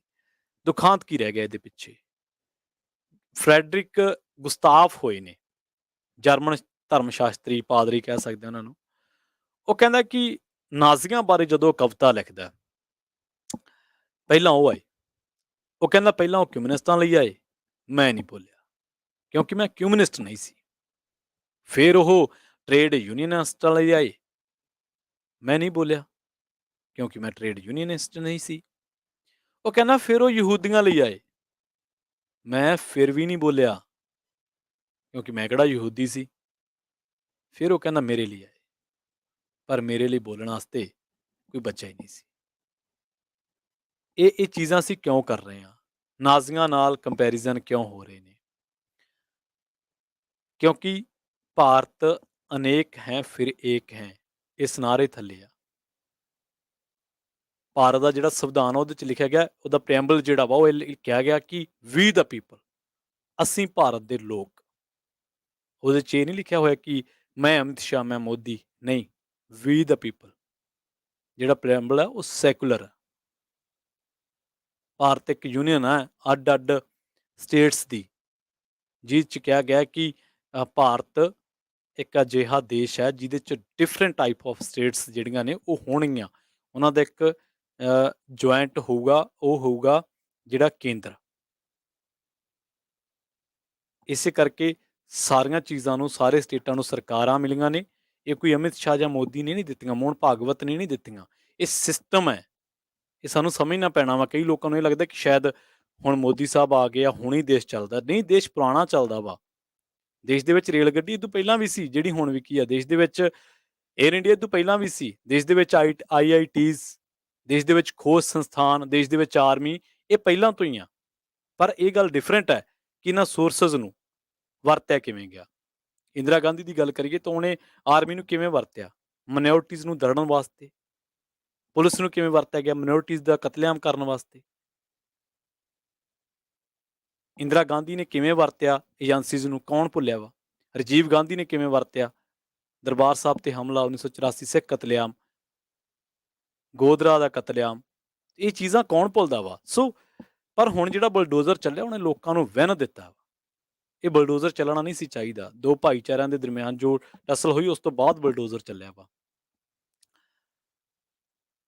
ਜਦੋਂ ਬਲਡੋਜ਼ਰ ਚੱਲ ਕੇ ਹਟਦਾ ਵਾ ਤੇ ਜਿਹੜੇ ਉੱਥੇ ਹਾਲਾਤ ਬਣਦੇ ਨੇ ਉਹ ਕੁਛ ਇਸ ਤਰ੍ਹਾਂ ਹੈ ਕਿ ਜਿਹੜੀ ਉੱਥੇ ਬੀਬੀ ਕੂੜਾ ਇਕੱਠਾ ਕਰਕੇ ਆਪਣੇ ਜਵਾਕਾਂ ਦਾ ਢਿੱਡ ਭਰਦੀ ਆ, ਉਹ ਕੁਛ ਇਸ ਤਰ੍ਹਾਂ ਕਹਿ ਰਹੀ ਆ। ਉਹ ਕਹਿੰਦੀ ਕਿ ਸਾਡੇ ਕੂੜਾ ਇਕੱਠਾ ਕਰਨ ਵਾਲਿਆਂ ਤੋਂ ਬਿਨਾਂ ਤੁਹਾਡੀ ਦਿੱਲੀ ਦੀ ਸਫਾਈ ਬਰਕਰਾਰ ਨਹੀਂ ਰਹਿ ਸਕਦੀ।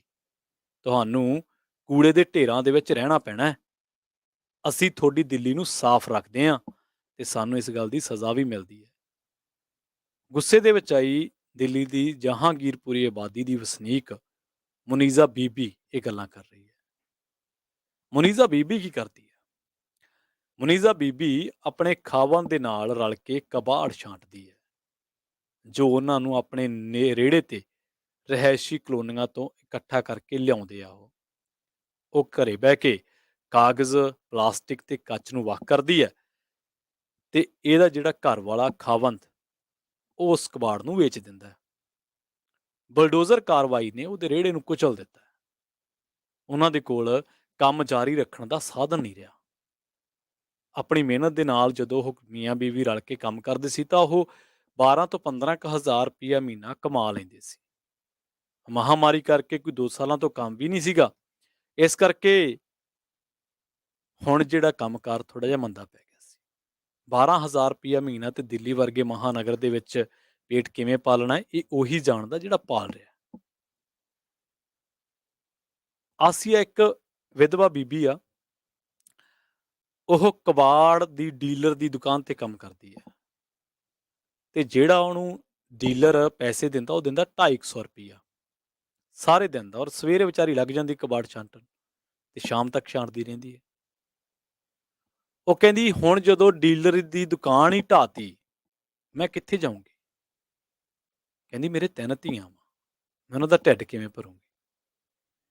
ਉਹ ਕਹਿੰਦੀ ਮੇਰੇ ਘਰ ਵਾਲਾ ਰੇੜੇ ਤੇ ਡੀਲਰਾਂ ਕੋਲੇ ਮੱਛੀ ਭਰ ਕੇ ਲਿਆਉਂਦਾ ਹੈ।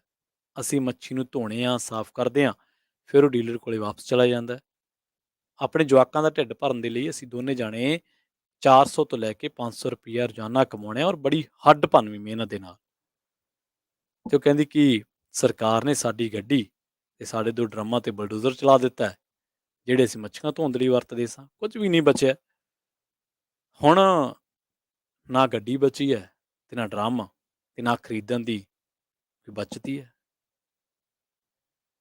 ਇਹ ਗੁੱਸਾ ਵਾ ਉਹਨਾਂ ਬੀਬੀਆਂ ਦਾ ਜਿਹੜੀਆਂ ਬਲਡੋਜ਼ਰ ਦੇ ਕਰਕੇ ਜਿਨ੍ਹਾਂ ਦੇ ਆਸ਼ੀਆਨੇ ਢਾਹ ਦਿੱਤੇ ਨੇ। ਛੋਟੇ ਛੋਟੇ ਘਰ, ਛੋਟੇ ਛੋਟੇ ਸਾਧਨ ਉਹਨਾਂ ਦੇ ਢਹਿ ਗਏ ਨੇ। ਪਰ ਵੱਡੀ ਵਸੋਂ ਉੱਥੋਂ ਦੀ ਉਹ ਤਾੜੀਆਂ ਮਾਰ ਰਹੀ ਹੈ। ਭਾਜਪਾ ਦਾ ਮੰਤਰੀ ਉਹ ਕਹਿੰਦਾ ਕਿ ਜਿੱਥੋਂ ਜਿੱਥੋਂ ਪੱਥਰਬਾਜ਼ੀ ਹੋਈ ਆ ਉੱਥੇ ਉੱਥੇ ਬਲਡੋਜ਼ਰ ਚਲਾ ਦੇਂਗੇ। ਅਨੁਰਾਗ ਠਾਕੁਰ ਇਹ ਗੱਲਾਂ ਕਰਦਾ ਹੈ ਕਿ ਦੇਸ਼ ਕੇ ਗੱਦਾਰੋਂ ਕੋ ਗੋਲੀ ਮਾਰੋ ਡੈਸ਼ ਕੋ। ਆਪਾਂ ਸਾਰਿਆਂ ਨੇ ਸੁਣੀਆਂ ਉਹ ਗੱਲਾਂ। ਭਾਜਪਾ ਦੇ ਹੀ ਰਾਜ ਦਾ ਮੰਤਰੀ ਆਸ਼ੀਸ਼ ਮਿਸ਼ਰਾ, ਅਜੇ ਮਿਸ਼ਰਾ ਜਿਹੜਾ ਉਹਦਾ ਮੁੰਡਾ ਆਸ਼ੀਸ਼ ਮਿਸ਼ਰਾ, ਕਿਸਾਨਾਂ ਨੂੰ ਦਰੜ ਦਿੰਦਾ ਵਾ, ਜੀਪ ਚੜਾ ਦਿੰਦਾ ਉੱਤੇ। ਕੀ ਕਾਰਵਾਈ ਹੋਈ ਹੈ? ਬੇਸ਼ੱਕ ਉਹਦੀਆਂ ਪੇਸ਼ੀਆਂ ਪੈ ਰਹੀਆਂ ਵਾ, ਪਰ ਕੋਈ ਕਸਰ ਨਹੀਂ ਛੱਡੀ ਉਹਨੂੰ ਬਚਾਉਣ ਦੀ। ਔਰਤਾਂ ਗੁੱਸੇ ਦੇ ਵਿੱਚ ਨੇ, ਜਿਹੜੀਆਂ ਖਾਸ ਕਰਕੇ ਜਿਨ੍ਹਾਂ ਦੇ ਆਸ਼ਿਆਨੇ ਬਲਡੋਜ਼ਰ ਨੇ ਢਾਹ ਦਿੱਤੇ ਆ, ਸਿਸਟਮ ਤੋਂ ਨਾਰਾਜ਼ ਨੇ। ਉਹਨਾਂ ਨੂੰ ਇਹ ਵੀ ਯਕੀਨ ਹੈ ਕਿ ਉਹਨਾਂ ਦੀ ਮਦਦ ਲਈ ਕੋਈ ਕੁਛ ਨਹੀਂ ਕਰੇਗਾ। ਉਹ ਕਹਿੰਦੀ ਜਦੋਂ ਅਦਾਲਤ ਦੇ ਹੁਕਮਾਂ ਦੇ ਬਾਵਜੂਦ ਕੋਈ ਰੁਕਿਆ ਨਹੀਂ ਹੈ ਤੇ ਫੇਰ ਕਿਵੇਂ ਰੁਕੂਗਾ? ਸੋ ਚਾਹ ਕੇ ਵੀ ਉਹ ਲੋਕ ਜਿਹੜੇ ਆਪਣੇ ਖੋਖੇ, ਆਪਣੀਆਂ ਦੁਕਾਨਾਂ, ਆਪਦੇ ਸੋਰਸਿਸ ਨੂੰ ਨਹੀਂ ਬਚਾ ਸਕੇ।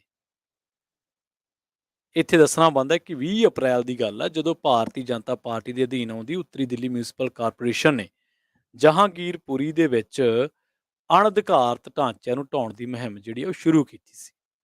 ਇਹਨਾਂ ਦੇ ਵਿੱਚੋਂ ਜ਼ਿਆਦਾਤਰ ਢਾਂਚੇ ਘੱਟ ਗਿਣਤੀ ਭਾਈਚਾਰੇ ਦੇ ਸਨ।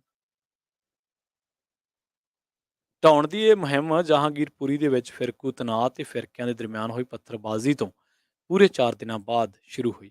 ਇਹ ਉਦੋਂ ਵਾਪਰਿਆ ਜਦੋਂ ਹਨੂੰਮਾਨ ਜਯੰਤੀ ਤੇ ਇੱਕ ਧਾਰਮਿਕ ਜਲੂਸ ਜਹਾਂਗੀਰਪੁਰੀ ਦੀ ਮਸਜਿਦ ਦੇ ਸਾਹਮਣਿਓਂ ਭੜਕਾਊ ਨਾਅਰੇ ਲਾਉਂਦਾ ਲੰਘਿਆ।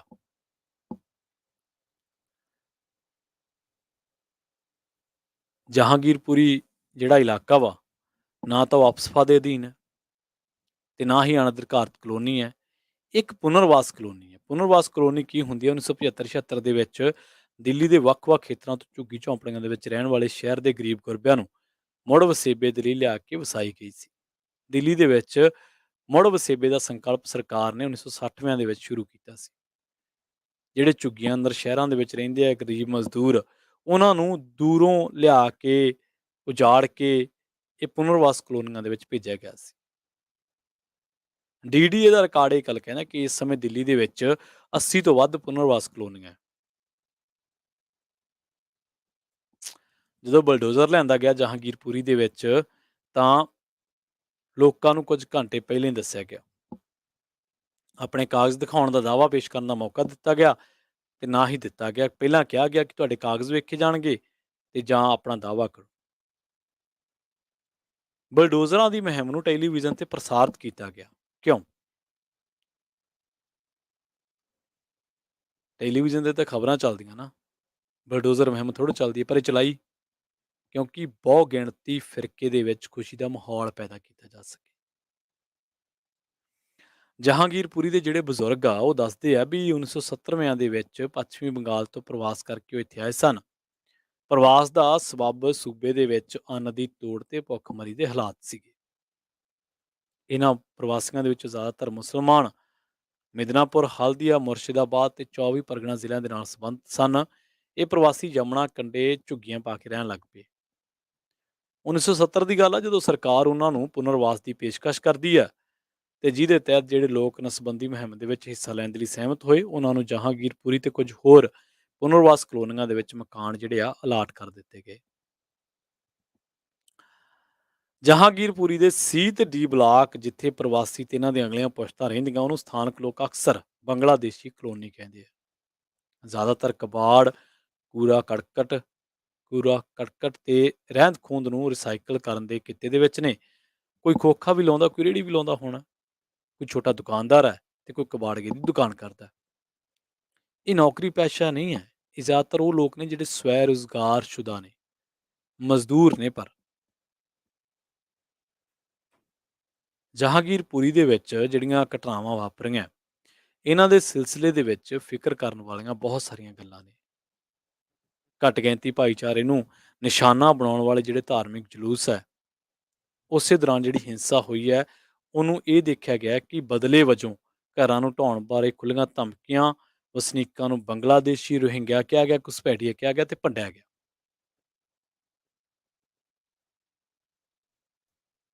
ਜਹਾਂਗੀਰਪੁਰੀ ਦੀਆਂ ਘਟਨਾਵਾਂ ਬਹੁਤ ਸਵਾਲ ਖੜੇ ਕਰਦੀਆਂ। ਅਸਲ ਦੇ ਵਿੱਚ ਇਹ ਸਾਨੂੰ ਸੋਚਣ ਲਈ ਮਜਬੂਰ ਕਰਦੀਆਂ ਕਿ ਸਰਕਾਰ ਗੈਰ ਰਸਮੀ ਖੇਤਰ ਦੇ ਮਜ਼ਦੂਰਾਂ ਤੇ ਉਹਨਾਂ ਦੇ ਕਿੱਤਿਆਂ ਨੂੰ ਕਿਵੇਂ ਅਧਿਕਾਰਤ ਤੇ ਕਿਵੇਂ ਅਣਅਧਿਕਾਰਤ ਪ੍ਰਭਾਸ਼ਿਤ ਕਰ ਰਹੀ ਹੈ। ਮਜ਼ਦੂਰ ਜਮਾਤ ਦਾ ਪ੍ਰਵਾਸ ਦੇ ਲਈ ਮਜਬੂਰ ਹੋਣਾ, ਆਪਣੇ ਮੂਲ ਨਿਵਾਸਾਂ ਤੋਂ ਸੈਂਕੜੇ ਮੀਲ ਦੂਰ ਕੰਮ ਦੀ ਭਾਲ ਦੇ ਵਿੱਚ ਸ਼ਹਿਰਾਂ ਵੱਲ ਹਿਜਰਤ ਤੇ ਫਿਰ ਬਾਹਰਲੇ ਬਣ ਜਾਣਾ, ਪਲ ਪਲ ਬੇਦਖਲ ਕੀਤੇ ਜਾਣ ਦੇ ਡਰ ਦੇ ਵਿੱਚ ਜ਼ਿੰਦਗੀ ਬਿਤਾਉਣੀ ਬਿਨਾਂ ਕਿਸੇ ਦਾਅਵੇ ਦੇ, ਵਸੇਬੇ ਦੇ ਨਾਂ ਹੇਠ, ਜਿਹੜੀ ਸ਼ਹਿਰਾਂ ਦੀਆਂ ਬਾਹਰਲੀਆਂ ਹੱਦਾਂ ਤੇ। ਇਸ ਵਰਗ ਕੋਲੇ ਨਾ ਤਾਂ ਧਨ ਆ, ਨਾ ਸਮਾਜਿਕ ਪੂੰਜੀ ਤੇ ਨਾ ਹੀ ਨਿਆਂ ਦੇ ਲਈ ਕਾਨੂੰਨੀ ਲੜਾਈ ਲੜਨ ਦੀ ਸਮਰੱਥਾ। ਇਸ ਰੁਝਾਨ ਦਾ ਤਰਕ ਕੀ ਹੈ? ਘੱਟ ਗਿਣਤੀ ਫਿਰਕੇ ਦੇ ਮਜ਼ਦੂਰਾਂ ਦਾ ਉਜਾੜਾ ਕੋਈ ਵਿਕਾਸ ਨਹੀਂ ਹੈ। ਇਹ ਸਾਨੂੰ ਸਮਝਣਾ ਪੈਣਾ ਵਾ। ਕੋਈ ਸਮੂਹਿਕ ਜਾਂ ਵਿਅਕਤੀਗਤ ਕਲਿਆਣਕਾਰੀ ਦਲੀਲ ਨਹੀਂ ਹੈ ਜੋ ਬਲਡੋਜ਼ਰਾਂ ਦੇ ਹੱਕ ਦੇ ਵਿੱਚ ਦਿੱਤੀ ਜਾ ਸਕੇ। ਇਹ ਸਰਾਸਰ ਬੇਇਨਸਾਫੀ ਆ, ਇਹ ਸਰਾਸਰ ਧੱਕੇਸ਼ਾਹੀ ਆ, ਇਨਸਾਨੀਅਤ ਤੇ ਧੱਬਾ ਵਾ। ਇਤਿਹਾਸ ਨਾਜ਼ੀ ਜਰਮਨੀ ਦੇ ਵਿੱਚ ਯਹੂਦੀਆਂ ਦੇ ਨਾਲ ਹੀ ਵਰਤਾਰਾ ਵੇਖ ਚੁੱਕਿਆ। ਇਸੇ ਕਰਕੇ ਅਸੀਂ ਅ, ਇਸ ਮਾਰਟਿਨ ਲੈਨਮੋਰ ਪਲ ਤੋਂ ਇਸ ਗੱਲ ਦੀ ਸ਼ੁਰੂਆਤ ਕੀਤੀ ਸੀ ਕਿ ਜਿਹੜਾ ਕਹਿੰਦਾ ਹੈ ਕਿ ਫਰੈਡਰਿਕ ਗੁਸਤਾਫ ਦਾ ਹਵਾਲਾ ਦਿੰਦਾ ਹੈ ਨਾਜ਼ੀਆਂ ਬਾਰੇ, ਜਦੋਂ ਕਹਿੰਦਾ ਹੈ ਕਿ ਪਹਿਲਾਂ ਉਹ ਆਏ, ਮੈਂ ਕਮਿਊਨਿਸਟਾਂ ਲਈ ਆਏ, ਮੈਂ ਨਹੀਂ ਬੋਲਿਆ ਕਿਉਂਕਿ ਮੈਂ ਕਮਿਊਨਿਸਟ ਨਹੀਂ ਸੀ। ਫਿਰ ਉਹ ਟ੍ਰੇਡ ਯੂਨੀਅਨਿਸਟ ਲਈ ਆਏ, ਮੈਂ ਨਹੀਂ ਬੋਲਿਆ ਕਿਉਂਕਿ ਮੈਂ ਕਿਹੜਾ ਟ੍ਰੇਡ ਯੂਨੀਅਨਿਸਟ ਸੀਗਾ। ਫਿਰ ਉਹ ਯਹੂਦੀਆਂ ਦੇ ਲਈ ਆਏ, ਮੈਂ ਫਿਰ ਵੀ ਨਹੀਂ ਬੋਲਿਆ ਕਿਉਂਕਿ ਮੈਂ ਯਹੂਦੀ ਨਹੀਂ ਸੀ। ਫਿਰ ਉਹ ਮੇਰੇ ਲਈ ਆਏ, ਤਾਂ ਕਹਿੰਦਾ ਉਦੋਂ ਤੱਕ ਕੋਈ ਬੋਲਣ ਲਈ ਬਚਿਆ ਨਹੀਂ ਸੀ। ਸੋ ਇਹ ਜਿਹੜੇ ਆ ਹਾਲਾਤ ਬਣ ਚੁੱਕੇ ਆ ਦੇਸ਼ ਦੇ। ਅਮੁੱਲਿਆ ਗੋਂਗਲੀ ਇੱਕ ਸੀਨੀਅਰ ਪੱਤਰਕਾਰ ਹੋਏ ਨੇ ਤੇ ਉਹਨਾਂ ਨੇ ਕੀ ਕੀਤਾ ਵੀ ਜਦੋਂ ਦੇਸ਼ ਦੇ ਵਿੱਚ ਫਿਰਕੂ ਦੰਗੇ ਹੋਏ, ਕਤਲੇਆਮ ਹੋਏ, ਤੇ ਉਹਨਾਂ ਦੀ ਜਿਹੜੇ ਜਾਂਚ ਲਈ ਕਮਿਸ਼ਨ ਬਣਾਏ ਸੀਗੇ, ਉਹਨਾਂ ਕਮਿਸ਼ਨਾਂ ਦੀ ਘੋਖ ਪੜਤਾਲ ਕੀਤੀ, ਉਹਨਾਂ ਰਿਪੋਰਟਾਂ ਦੀ। ਤੇ ਇਹਨਾਂ ਕਤਲੇਆਮ ਦੇ ਬਾਰੇ ਜਾਂ ਦੰਗਿਆਂ ਦੇ ਬਾਰੇ ਉਹਨਾਂ ਨੇ ਕਾਫੀ ਕੁਝ ਲਿਖਿਆ। ਉਹ ਕਹਿੰਦੇ ਕਿ ਬੜੇ ਦਾਅਵੇ ਨਾਲ ਕਹਿੰਦੇ ਕਿ ਜਿਹੜੇ ਇਹ ਫਸਾਦ ਕਰਵਾਉਣ ਦਾ ਤਰੀਕਾ ਵਾ, ਇਹ ਵਾਰ-ਵਾਰ ਸੋਚਿਆ ਵਿਚਾਰਿਆ ਤਰੀਕਾਕਾਰ ਹੈ ਤੇ ਇਖਤਿਆਰ ਕੀਤਾ ਜਾਂਦਾ। ਮਸਲਨ ਕਿਸੇ ਧਾਰਮਿਕ ਤਿਉਹਾਰ ਉੱਤੇ ਭੜਕਾਹਟ ਵਾਲਾ ਜਲੂਸ ਕੱਢੋ, ਦੂਜੇ ਫਿਰਕੇ ਦੀ ਆਬਾਦੀ ਵੱਲ ਜਾਓ ਤੇ ਫਿਰ ਤਣਾਅ ਵਾਲੇ ਹਾਲਾਤ ਬਣਨ ਦਾ ਇੰਤਜ਼ਾਰ ਕਰੋ। ਬਸ ਫਿਰ ਥੋੜ੍ਹੀ ਦੇਰ ਦੇ ਵਿੱਚ ਹੀ ਫਸਾਦ ਭੜਕ ਪਵੇਗਾ। ਇਸ ਤੋਂ ਬਾਅਦ ਸਿਆਸੀ ਸੀਟਾਂ ਦੇ ਚੁਣਾਵੀ ਵਿਸ਼ਲੇਸ਼ਣ ਤੋਂ ਪਤਾ ਲੱਗਦਾ ਹੈ ਕਿ ਫਿਰਕੂ ਧਰੁਵੀਕਰਨ ਕਰਨ ਵਾਲੀ ਪਾਰਟੀ ਦੇ ਹੱਕ ਦੇ ਵਿੱਚ ਲਾਮਬੰਦੀ ਹੋ ਜਾਂਦੀ ਹੈ ਤੇ ਦਹਾਕਿਆਂ ਤੋਂ ਹੀ ਤਰੀਕਾਕਾਰ ਵਾਰ-ਵਾਰ ਅਜ਼ਮਾਇਆ ਜਾਂਦਾ ਹੈ। ਜਦੋਂ ਐਤਕੀ ਰਾਜਸਥਾਨ, ਮੱਧ ਪ੍ਰਦੇਸ਼, ਝਾਰਖੰਡ ਤੇ ਕੌਮੀ ਰਾਜਧਾਨੀ ਦੇ ਵਿੱਚ ਇਸ ਕਿਸਮ ਦੀ ਭੜਕਾਟ ਪੈਦਾ ਹੋਈ ਤਾਂ ਉਹੀ ਪੁਰਾਣੀ ਗੱਲ ਜਿਹੜੀ ਆ ਉਹ ਚੇਤੇ ਆ ਗਈ।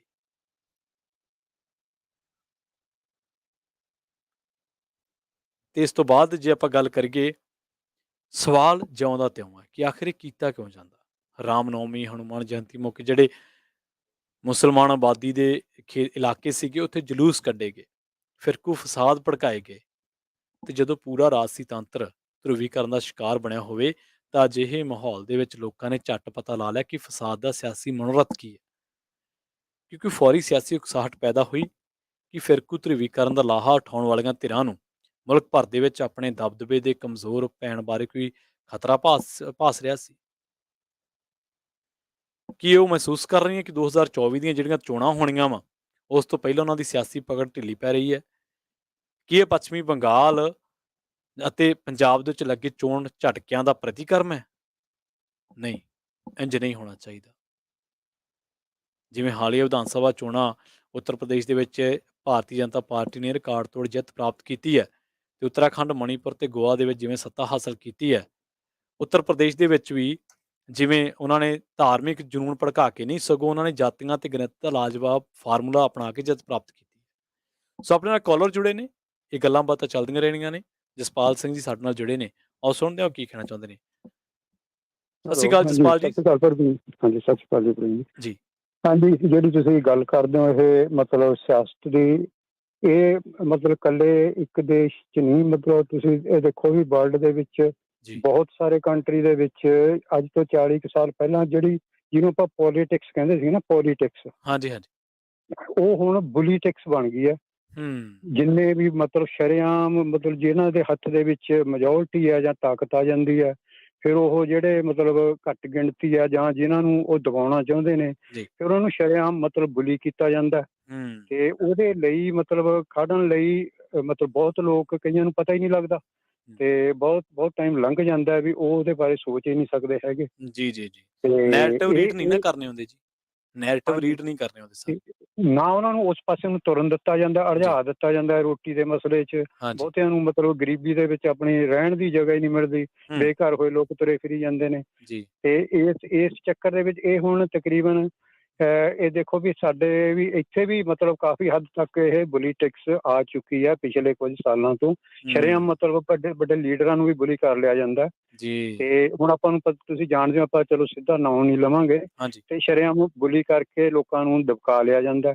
ਤੇ ਉੱਥੇ ਤਾਂ ਚਲੋ ਇੰਡੀਆ 'ਚ ਤਾਂ ਮਾਮੂਲੀ ਗੱਲ ਆ ਨਾ, ਹੁਣ ਜੋ ਇਸ ਵੇਲੇ ਜਿਹੜੀ ਪਾਰਟੀ ਬੈਠੀ ਆ ਤੇ ਉਹਦੇ ਹੱਥ ਦੇ ਆਪਾਂ ਨੂੰ ਪਤਾ ਹੀ ਆ ਵੀ ਸ਼ਰੇਆਮ ਕਿਵੇਂ ਮਤਲਬ ਉਹ ਤੇ ਹੋਇਆ। ਚਲੋ 84 ਦੇ ਵਿੱਚ ਵੀ ਅਸੀਂ ਕਹਿ ਸਕਦੇ ਹਾਂ, ਉਦੋਂ ਤੋਂ ਹੀ ਇਹ ਸ਼ੁਰੂ ਹੋ ਗਿਆ ਵੀ ਘੱਟ ਗਿਣਤੀਆਂ ਨੂੰ ਡਰਾਉਣ ਦੇ ਲਈ ਆਰਮੀ ਯੂਜ਼ ਕਰ ਲਓ, ਕੋਈ ਇਸ ਹਿਸਾਬ ਨਾਲ ਉਹਨਾਂ ਨੂੰ ਭੜਕਾ ਲਓ ਪਹਿਲਾਂ, ਫਿਰ ਉਹਨਾਂ ਦੇ ਖਿਲਾਫ ਮਤਲਬ ਆਪਾਂ ਪਾਵਰ ਵਰਤ ਲਓ ਤੇ ਮਤਲਬ ਪਹਿਲਾਂ ਸ਼ਿਕਾਰ ਨੂੰ ਉਠਾਲ ਲਓ ਤੇ ਫਿਰ ਉਹਨੂੰ ਮਾਰ ਦਿਓ। ਮਤਲਬ ਆਹ ਚੀਜ਼ ਇਹ ਹੋ ਰਹੀ ਹੈ ਸ਼ਰੇਆਮ, ਤੇ ਅੱਜ ਵੀ ਇਹੀ ਹੋ ਰਹੀ ਹੈ। ਤੇ ਹੁਣ ਦੇਖੋ ਵਰਲਡ ਵਾਈਡ ਇਹਦੇ ਬਾਰੇ ਕੀ ਹੁੰਦਾ, ਪਰ ਇਸ ਵੇਲੇ ਤਾਂ ਕੰਮ ਪੂਰਾ ਸਿਰੇ ਤੇ ਆ ਜੀ ਬਿਲਕੁਲ ਚੱਲ ਰਿਹਾ। ਥੈਂਕ ਯੂ ਜਸਪਾਲ ਜੀ। ਓਕੇ, ਸਤਿ ਸ਼੍ਰੀ ਅਕਾਲ। ਸਤਿ ਸ਼੍ਰੀ ਅਕਾਲ ਜੀ। ਸੋ ਬਿਲਕੁਲ ਜੀ, ਜਸਪਾਲ ਜੀ ਨੇ ਕੁਛ ਗੱਲਾਂ ਕਹੀਆਂ ਨੇ। ਅਸੀਂ ਰਾਮਨੌਮੀ ਮੌਕੇ ਕੀ ਵੇਖਿਆ ਵਾ, ਰਾਮਨੌਮੀ ਰਾਮ ਜੀ ਦੀ ਜਿਹੜੀ ਯਾਦ ਦੇ ਵਿੱਚ ਤਿਉਹਾਰ ਮਨਾਇਆ ਜਾਂਦਾ, ਔਰ ਉਦੋਂ ਮੁਸਲਮਾਨ ਭਾਈਚਾਰੇ ਦੇ ਵੀ ਜਿਹੜੇ ਆ ਉਹ ਚੱਲ ਰਹੇ ਸੀਗੇ ਧਾਰਮਿਕ ਦਿਨ, ਤੇ ਉਦੋਂ ਅਸੀਂ ਵੀ ਵਿਸਾਖੀ ਮਨਾ ਰਹੇ ਸੀ, ਜਿਹੜੇ ਸਾਡੇ ਸਿੱਖ ਭਾਈਚਾਰੇ ਦੇ ਲੋਕ ਆ। ਰਾਮ ਦੇ ਬਾਰੇ ਮਰਿਆਦਾ ਪੁਰਸ਼ੋਤਮ ਕਿਹਾ ਜਾਂਦਾ ਰਾਮ ਨੂੰ। ਧਰਮ ਤਿਉਹਾਰ ਕਿਸੇ ਵੀ ਧਰਮ ਦਾ ਮਾੜਾ ਨਹੀਂ ਹੁੰਦਾ, ਨਾ ਹੀ ਅਸੀਂ ਕਹਿਣੇ ਆ ਕਿ ਤੁਸੀਂ ਆਹ ਨਾ ਮਨਾਓ, ਤੁਸੀਂ ਉਹ ਨਾ ਮਨਾਓ। ਨਹੀਂ, ਸਾਨੂੰ ਨਹੀਂ ਕਹਿਣਾ ਚਾਹੀਦਾ। ਹਰੇਕ ਦੀ ਧਾਰਮਿਕ ਆਜ਼ਾਦੀ ਆ। ਸਾਡਾ ਜੇ ਦਿਲ ਕਰਦਾ ਹੈ ਕਿ ਮੈਨੂੰ ਮੰਨ ਲਓ ਹੋਲੀ ਚੰਗੀ ਲੱਗਦੀ ਹੈ, ਤੇ ਮੈਂ ਕਿਸੇ ਨੂੰ ਕਿਵੇਂ ਕਹਿ ਸਕਦਾ ਕਿ ਬਈ ਤੂੰ ਵਿਸਾਖੀ ਨਾ ਸੈਲੀਬ੍ਰੇਟ ਕਰ। ਮੈਂ ਕਿਸੇ ਨੂੰ ਕਿਵੇਂ ਕਹਾਂ ਕਿ ਤੂੰ ਰਮਜ਼ਾਨ ਨਾ ਸੈਲੀਬ੍ਰੇਟ ਕਰ, ਤੂੰ ਦੀਵਾਲੀ ਨਾ ਸੈਲੀਬ੍ਰੇਟ ਕਰ, ਤੂੰ ਲੋਹੜੀ ਨਾ ਸੈਲੀਬ੍ਰੇਟ ਕਰ। ਨਹੀਂ, ਸਾਡੇ ਕੋਲ ਇਹ ਹੱਕ ਨਹੀਂ ਹੈ ਤੇ ਨਾ ਹੀ ਕਿਸੇ ਨੂੰ ਦਿੱਤਾ ਵਾ। ਪਹਿਲਾਂ ਭਗਵਾਂ ਧਾਰੀ ਭੀੜਾਂ ਨੇ ਮਸਜਿਦਾਂ ਘੇਰੀਆਂ, ਬੇਹੁਦਾ ਤੇ ਹਿੰਸਕ ਨਾਅਰੇ ਲਾਏ। ਇਹਨਾਂ ਦਾ ਇੱਕੋ ਮਕਸਦ ਸੀਗਾ ਕਿ ਜਿਹੜੇ ਮੁਸਲਮਾਨ ਭਾਈਚਾਰੇ ਦੇ ਲੋਕ ਆ ਉਹਨਾਂ ਨੂੰ ਨਿਸ਼ਾਨਾ ਬਣਾਉਣਾ। ਤੇ ਇਹ ਉਸ ਦਿਨ ਵਾਪਰਿਆ ਜਿਸ ਦਿਨ ਹਿੰਦੂ ਭਗਵਾਨ ਰਾਮ ਦੀ ਪੂਜਾ ਕਰਦੇ ਆ, ਜਿਹਨੇ ਆਪਣੀ ਸਾਰੀ ਜ਼ਿੰਦਗੀ ਪਹਿਲਾਂ ਇੱਕ ਪੁੱਤਰ ਫਿਰ ਇੱਕ ਰਾਜੇ ਵਜੋਂ ਆਪਣੀਆਂ ਜ਼ਿੰਮੇਵਾਰੀਆਂ ਦਾ ਪਾਲਣ ਕਰਦਿਆਂ ਬਤੀਤ ਕਰ ਦਿੱਤੀ। ਭਾਵਾਂ ਚਲੋ ਇਹ ਚੀਜ਼ਾਂ ਜੁੜੀਆਂ ਨੇ, ਕਹਾਣੀਆਂ ਅਸੀਂ ਸੁਣਦੇ ਹਾਂ, ਪਰ ਇਹ ਕੱਟੜਪੰਥੀਆਂ ਨੂੰ ਜਨੂੰਨ ਦੇ ਵਿੱਚ ਉੱਪਰ ਹੇਠਾਂ ਛਾਲਾਂ ਮਾਰਦੇ ਵੇਖਿਆ, ਉਹਨਾਂ ਉੱਤੇ ਪਾਗਲਪਣ ਸਵਾਰ ਹੋਵੇ, ਜਿਵੇਂ ਉਹਨਾਂ ਨੇ ਭੰਗ ਪੀਤੀ ਹੋਵੇ। ਐਸਾ ਕੀ ਹੈ ਜਿਹੜਾ ਧਾਰਮਿਕ ਜਲੂਸ ਦੇ ਦਰਮਿਆਨ ਜਿਹੜਾ ਲੋਕਾਂ ਨੂੰ ਕਹਿੰਦਾ ਕਿ ਤੁਸੀਂ ਛਾਲਾਂ ਮਾਰੋ, ਮਸਜਿਦਾਂ ਤੇ ਚੜ੍ਹੋ, ਭਗਵੇਂ ਝੰਡੇ ਲਾਓ, ਇਹ ਸਿਰਫ ਇੱਕ ਸਿਆਸੀ ਜਨੂਨ ਹੈ। ਸਿਆਸੀ ਰੰਗ ਦੇ ਵਿੱਚ ਰੰਗੇ ਹੋਏ ਲੋਕ, ਬ੍ਰੇਨ ਵਾਸ਼ਡ ਕੀਤੇ ਲੋਕ ਇਸ ਤਰ੍ਹਾਂ ਦਾ ਕਰਦੇ ਆ। ਤੁਹਾਨੂੰ ਪਤਾ ਕਦੇ-ਕਦੇ ਇਹਨਾਂ ਚੀਜ਼ਾਂ ਨੂੰ ਰੋਕਣ ਵਾਸਤੇ ਬਹੁਤ ਵੱਡੀ ਕੀਮਤ ਅਦਾ ਕਰਨੀ ਪੈਂਦੀ ਹੈ। ਉਹ ਕੀਮਤ ਕੀ ਹੈ ਤੁਹਾਨੂੰ ਦੱਸਦੇ ਹਾਂ। 28 ਮਾਰਚ 2018 ਦੀ ਗੱਲ ਆ, ਜਦੋਂ ਇੱਕ ਹਿੰਦੂ ਇੰਤਹਾ ਪਸੰਦ ਗਰੁੱਪ ਨੇ ਰਾਮ ਨੌਮੀ ਮੌਕੇ ਬਿਹਾਰ ਦੇ ਬਿਹਾਰ ਸ਼ਰੀਫ ਦੇ ਵਿੱਚ ਸ਼ੋਭਾ ਯਾਤਰਾ ਕੱਢੀ।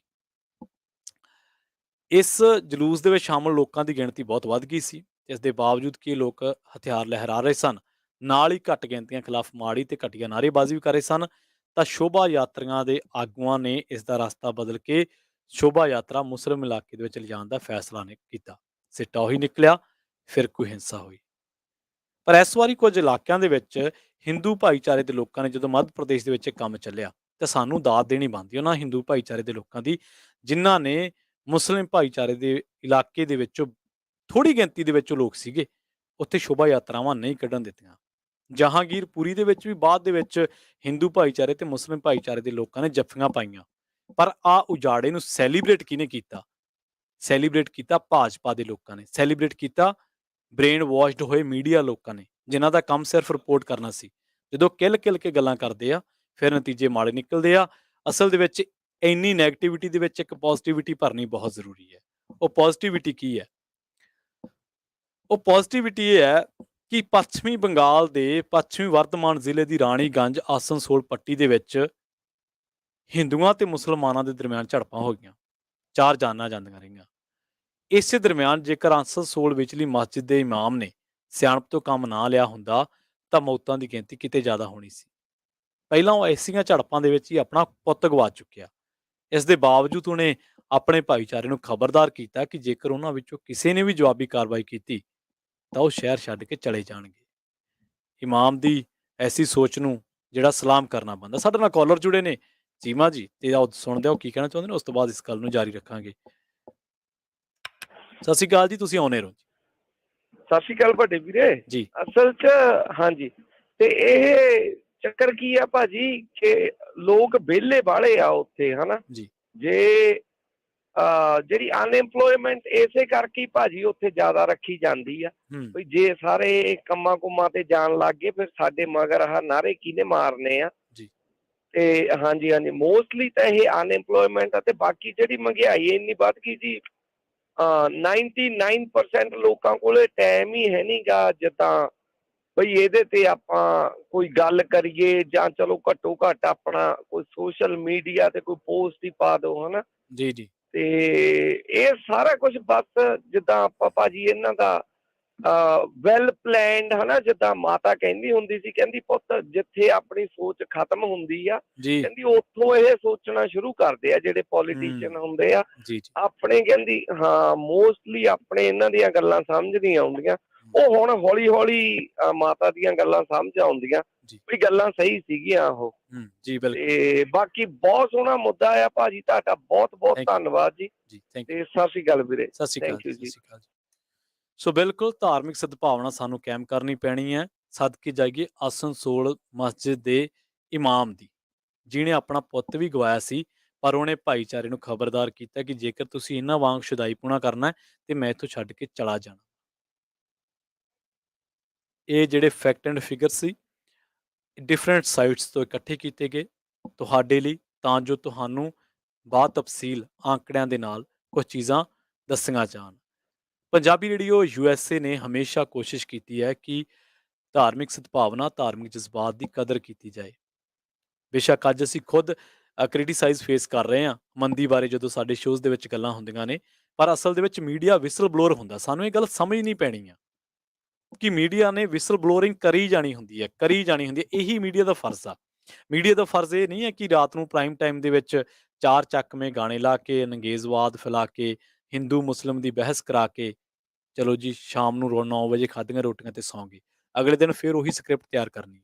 ਨਹੀਂ, ਮੀਡੀਆ ਲੋਕਾਂ ਨੂੰ ਫਾਈਨੈਂਸ਼ੀਅਲੀ, ਇਕਨੋਮਿਕਲੀ ਸਰਵਿਸ ਪ੍ਰੋਵਾਈਡ ਕਰਦਾ। ਸਰਵਿਸ ਮੀਨਸ ਕਿ ਨੌਲੇਜ ਦੇਣਾ। ਨੌਲੇਜ ਦੇਣਾ ਵੀ ਇੱਕ ਸਰਵਿਸ ਆ। ਪੰਜਾਬੀ ਰੇਡੀਓ USA ਵੀ ਐਸਾ ਹੀ ਸਰਵਿਸ ਪ੍ਰੋਵਾਈਡਰ ਹੈ, ਜਿਹੜਾ ਤੁਹਾਨੂੰ ਕਈ ਚੱਲ ਰਹੀਆਂ ਚੀਜ਼ਾਂ ਬਾਰੇ ਜਾਣਕਾਰੀਆਂ ਦਿੰਦਾ ਤੇ ਕਈ ਆਉਣ ਵਾਲੇ ਸਮੇਂ ਦੇ ਬਾਰੇ ਜਾਣਕਾਰੀਆਂ ਦਿੰਦਾ। ਅਸੀਂ ਐਕਸਪਰਟਸ ਦੀ ਰਾਏ ਇਕੱਠੀ ਕਰਦੇ ਹਾਂ। ਅਸੀਂ ਭਾਈਚਾਰੇ ਦੇ ਵਿੱਚੋਂ ਫੀਡਬੈਕ ਲੈਂਦੇ ਹਾਂ। ਜਦੋਂ ਧਾਰਮਿਕ ਸਮਾਗਮਾਂ, ਨਗਰ ਕੀਰਤਨਾਂ ਦੇ ਵਿੱਚ ਜਾਈਦਾ, ਜਦੋਂ ਖੇਡ ਸੱਭਿਆਚਾਰਕ ਪ੍ਰੋਗਰਾਮਾਂ ਨੂੰ ਕਵਰ ਕਰੀਦਾ, ਜਦੋਂ ਸਪੋਰਟਸ ਈਵੈਂਟਸ ਨੂੰ ਕਵਰ ਕਰੀਦਾ, ਤਾਂ ਉਦੋਂ ਫੀਡਬੈਕ ਲਈ ਜਾਂਦੀ ਹੈ। ਔਰ ਉਹ ਫੀਡਬੈਕ ਇੱਕ ਮਲਾਈ ਵਾਂਗੂ ਹੁੰਦੀ ਆ। ਤੁਸੀਂ 20-25 ਲੋਕਾਂ ਨਾਲ 100-150 ਬੰਦੇ ਨੂੰ ਮਿਲਦੇ ਹੋ, ਉਹਦੇ ਵਿੱਚੋਂ ਜੇ ਕੋਈ ਟਰੱਕਰ ਵੀਰ ਆਉਂਦਾ, ਕੋਈ ਰੀਅਲ ਸਟੇਟ ਦਾ ਕਾਰੋਬਾਰੀ ਆਉਂਦਾ, ਕੋਈ ਇੰਸ਼ੋਰੈਂਸ ਦੀ ਦੁਨੀਆ 'ਚ ਆਉਂਦਾ, ਉਹ ਦੱਸਦਾ, ਸਾਨੂੰ ਫੀਡਬੈਕ ਦਿੰਦਾ ਕਿ ਆਹ ਪ੍ਰੋਗਰਾਮ ਵਧੀਆ ਜਾਂ ਆਹ ਚੀਜ਼ਾਂ ਨੂੰ ਅਸੀਂ ਮਹਿਸੂਸ ਕਰ ਰਹੇ ਹਾਂ। ਅਤੇ ਫਿਰ ਉਹਨਾਂ ਚੀਜ਼ਾਂ ਦੇ ਉੱਤੇ ਸਰਚ ਕਰਕੇ ਫਿਰ ਪ੍ਰੋਗਰਾਮ ਤੁਹਾਡੇ ਸਾਹਮਣੇ ਪੇਸ਼ ਕੀਤੇ ਜਾਂਦੇ। ਯਾਨੀ ਕਿ ਤੁਹਾਡੇ ਤੋਂ ਇਨਪੁਟਸ ਆਉਂਦੀਆਂ ਨੇ, ਉਹਨਾਂ 'ਤੇ ਸਰਚ ਹੁੰਦੀ ਆ, ਉਹਨਾਂ ਬਾਰੇ ਫੈਕਟ ਇਕੱਠੇ ਕੀਤੇ ਜਾਂਦੇ ਨੇ, ਅਤੇ ਫਿਰ ਉਹੀ ਇੱਕ ਸੋਲਿਡ ਕੰਸਟਰਕਟਿਵ ਆਊਟਪੁੱਟ ਦੇ ਰੂਪ ਦੇ ਵਿੱਚ ਤੁਹਾਡੇ ਸਾਹਮਣੇ ਪੇਸ਼ ਕੀਤੇ ਜਾਂਦੇ ਨੇ। ਪੰਜਾਬੀ ਰੇਡੀਓ USA ਸਿਰਫ ਇੱਕ ਜ਼ਰੀਆ ਜਾਣਕਾਰੀਆਂ ਤੁਹਾਡੇ ਤੱਕ ਪਹੁੰਚਾਉਣ ਦਾ। ਅਗਲੀ ਵਾਰੀ ਫਿਰ ਮੁਲਾਕਾਤ ਹੋਏਗੀ। ਜੁੜੇ ਰਹੋ ਪੰਜਾਬੀ ਰੇਡੀਓ USA ਦੇ ਨਾਲ। ਤੁਹਾਨੂੰ ਸਾਰਿਆਂ ਨੂੰ ਪਿਆਰ ਭਰੀ ਸਤਿ ਸ਼੍ਰੀ ਅਕਾਲ।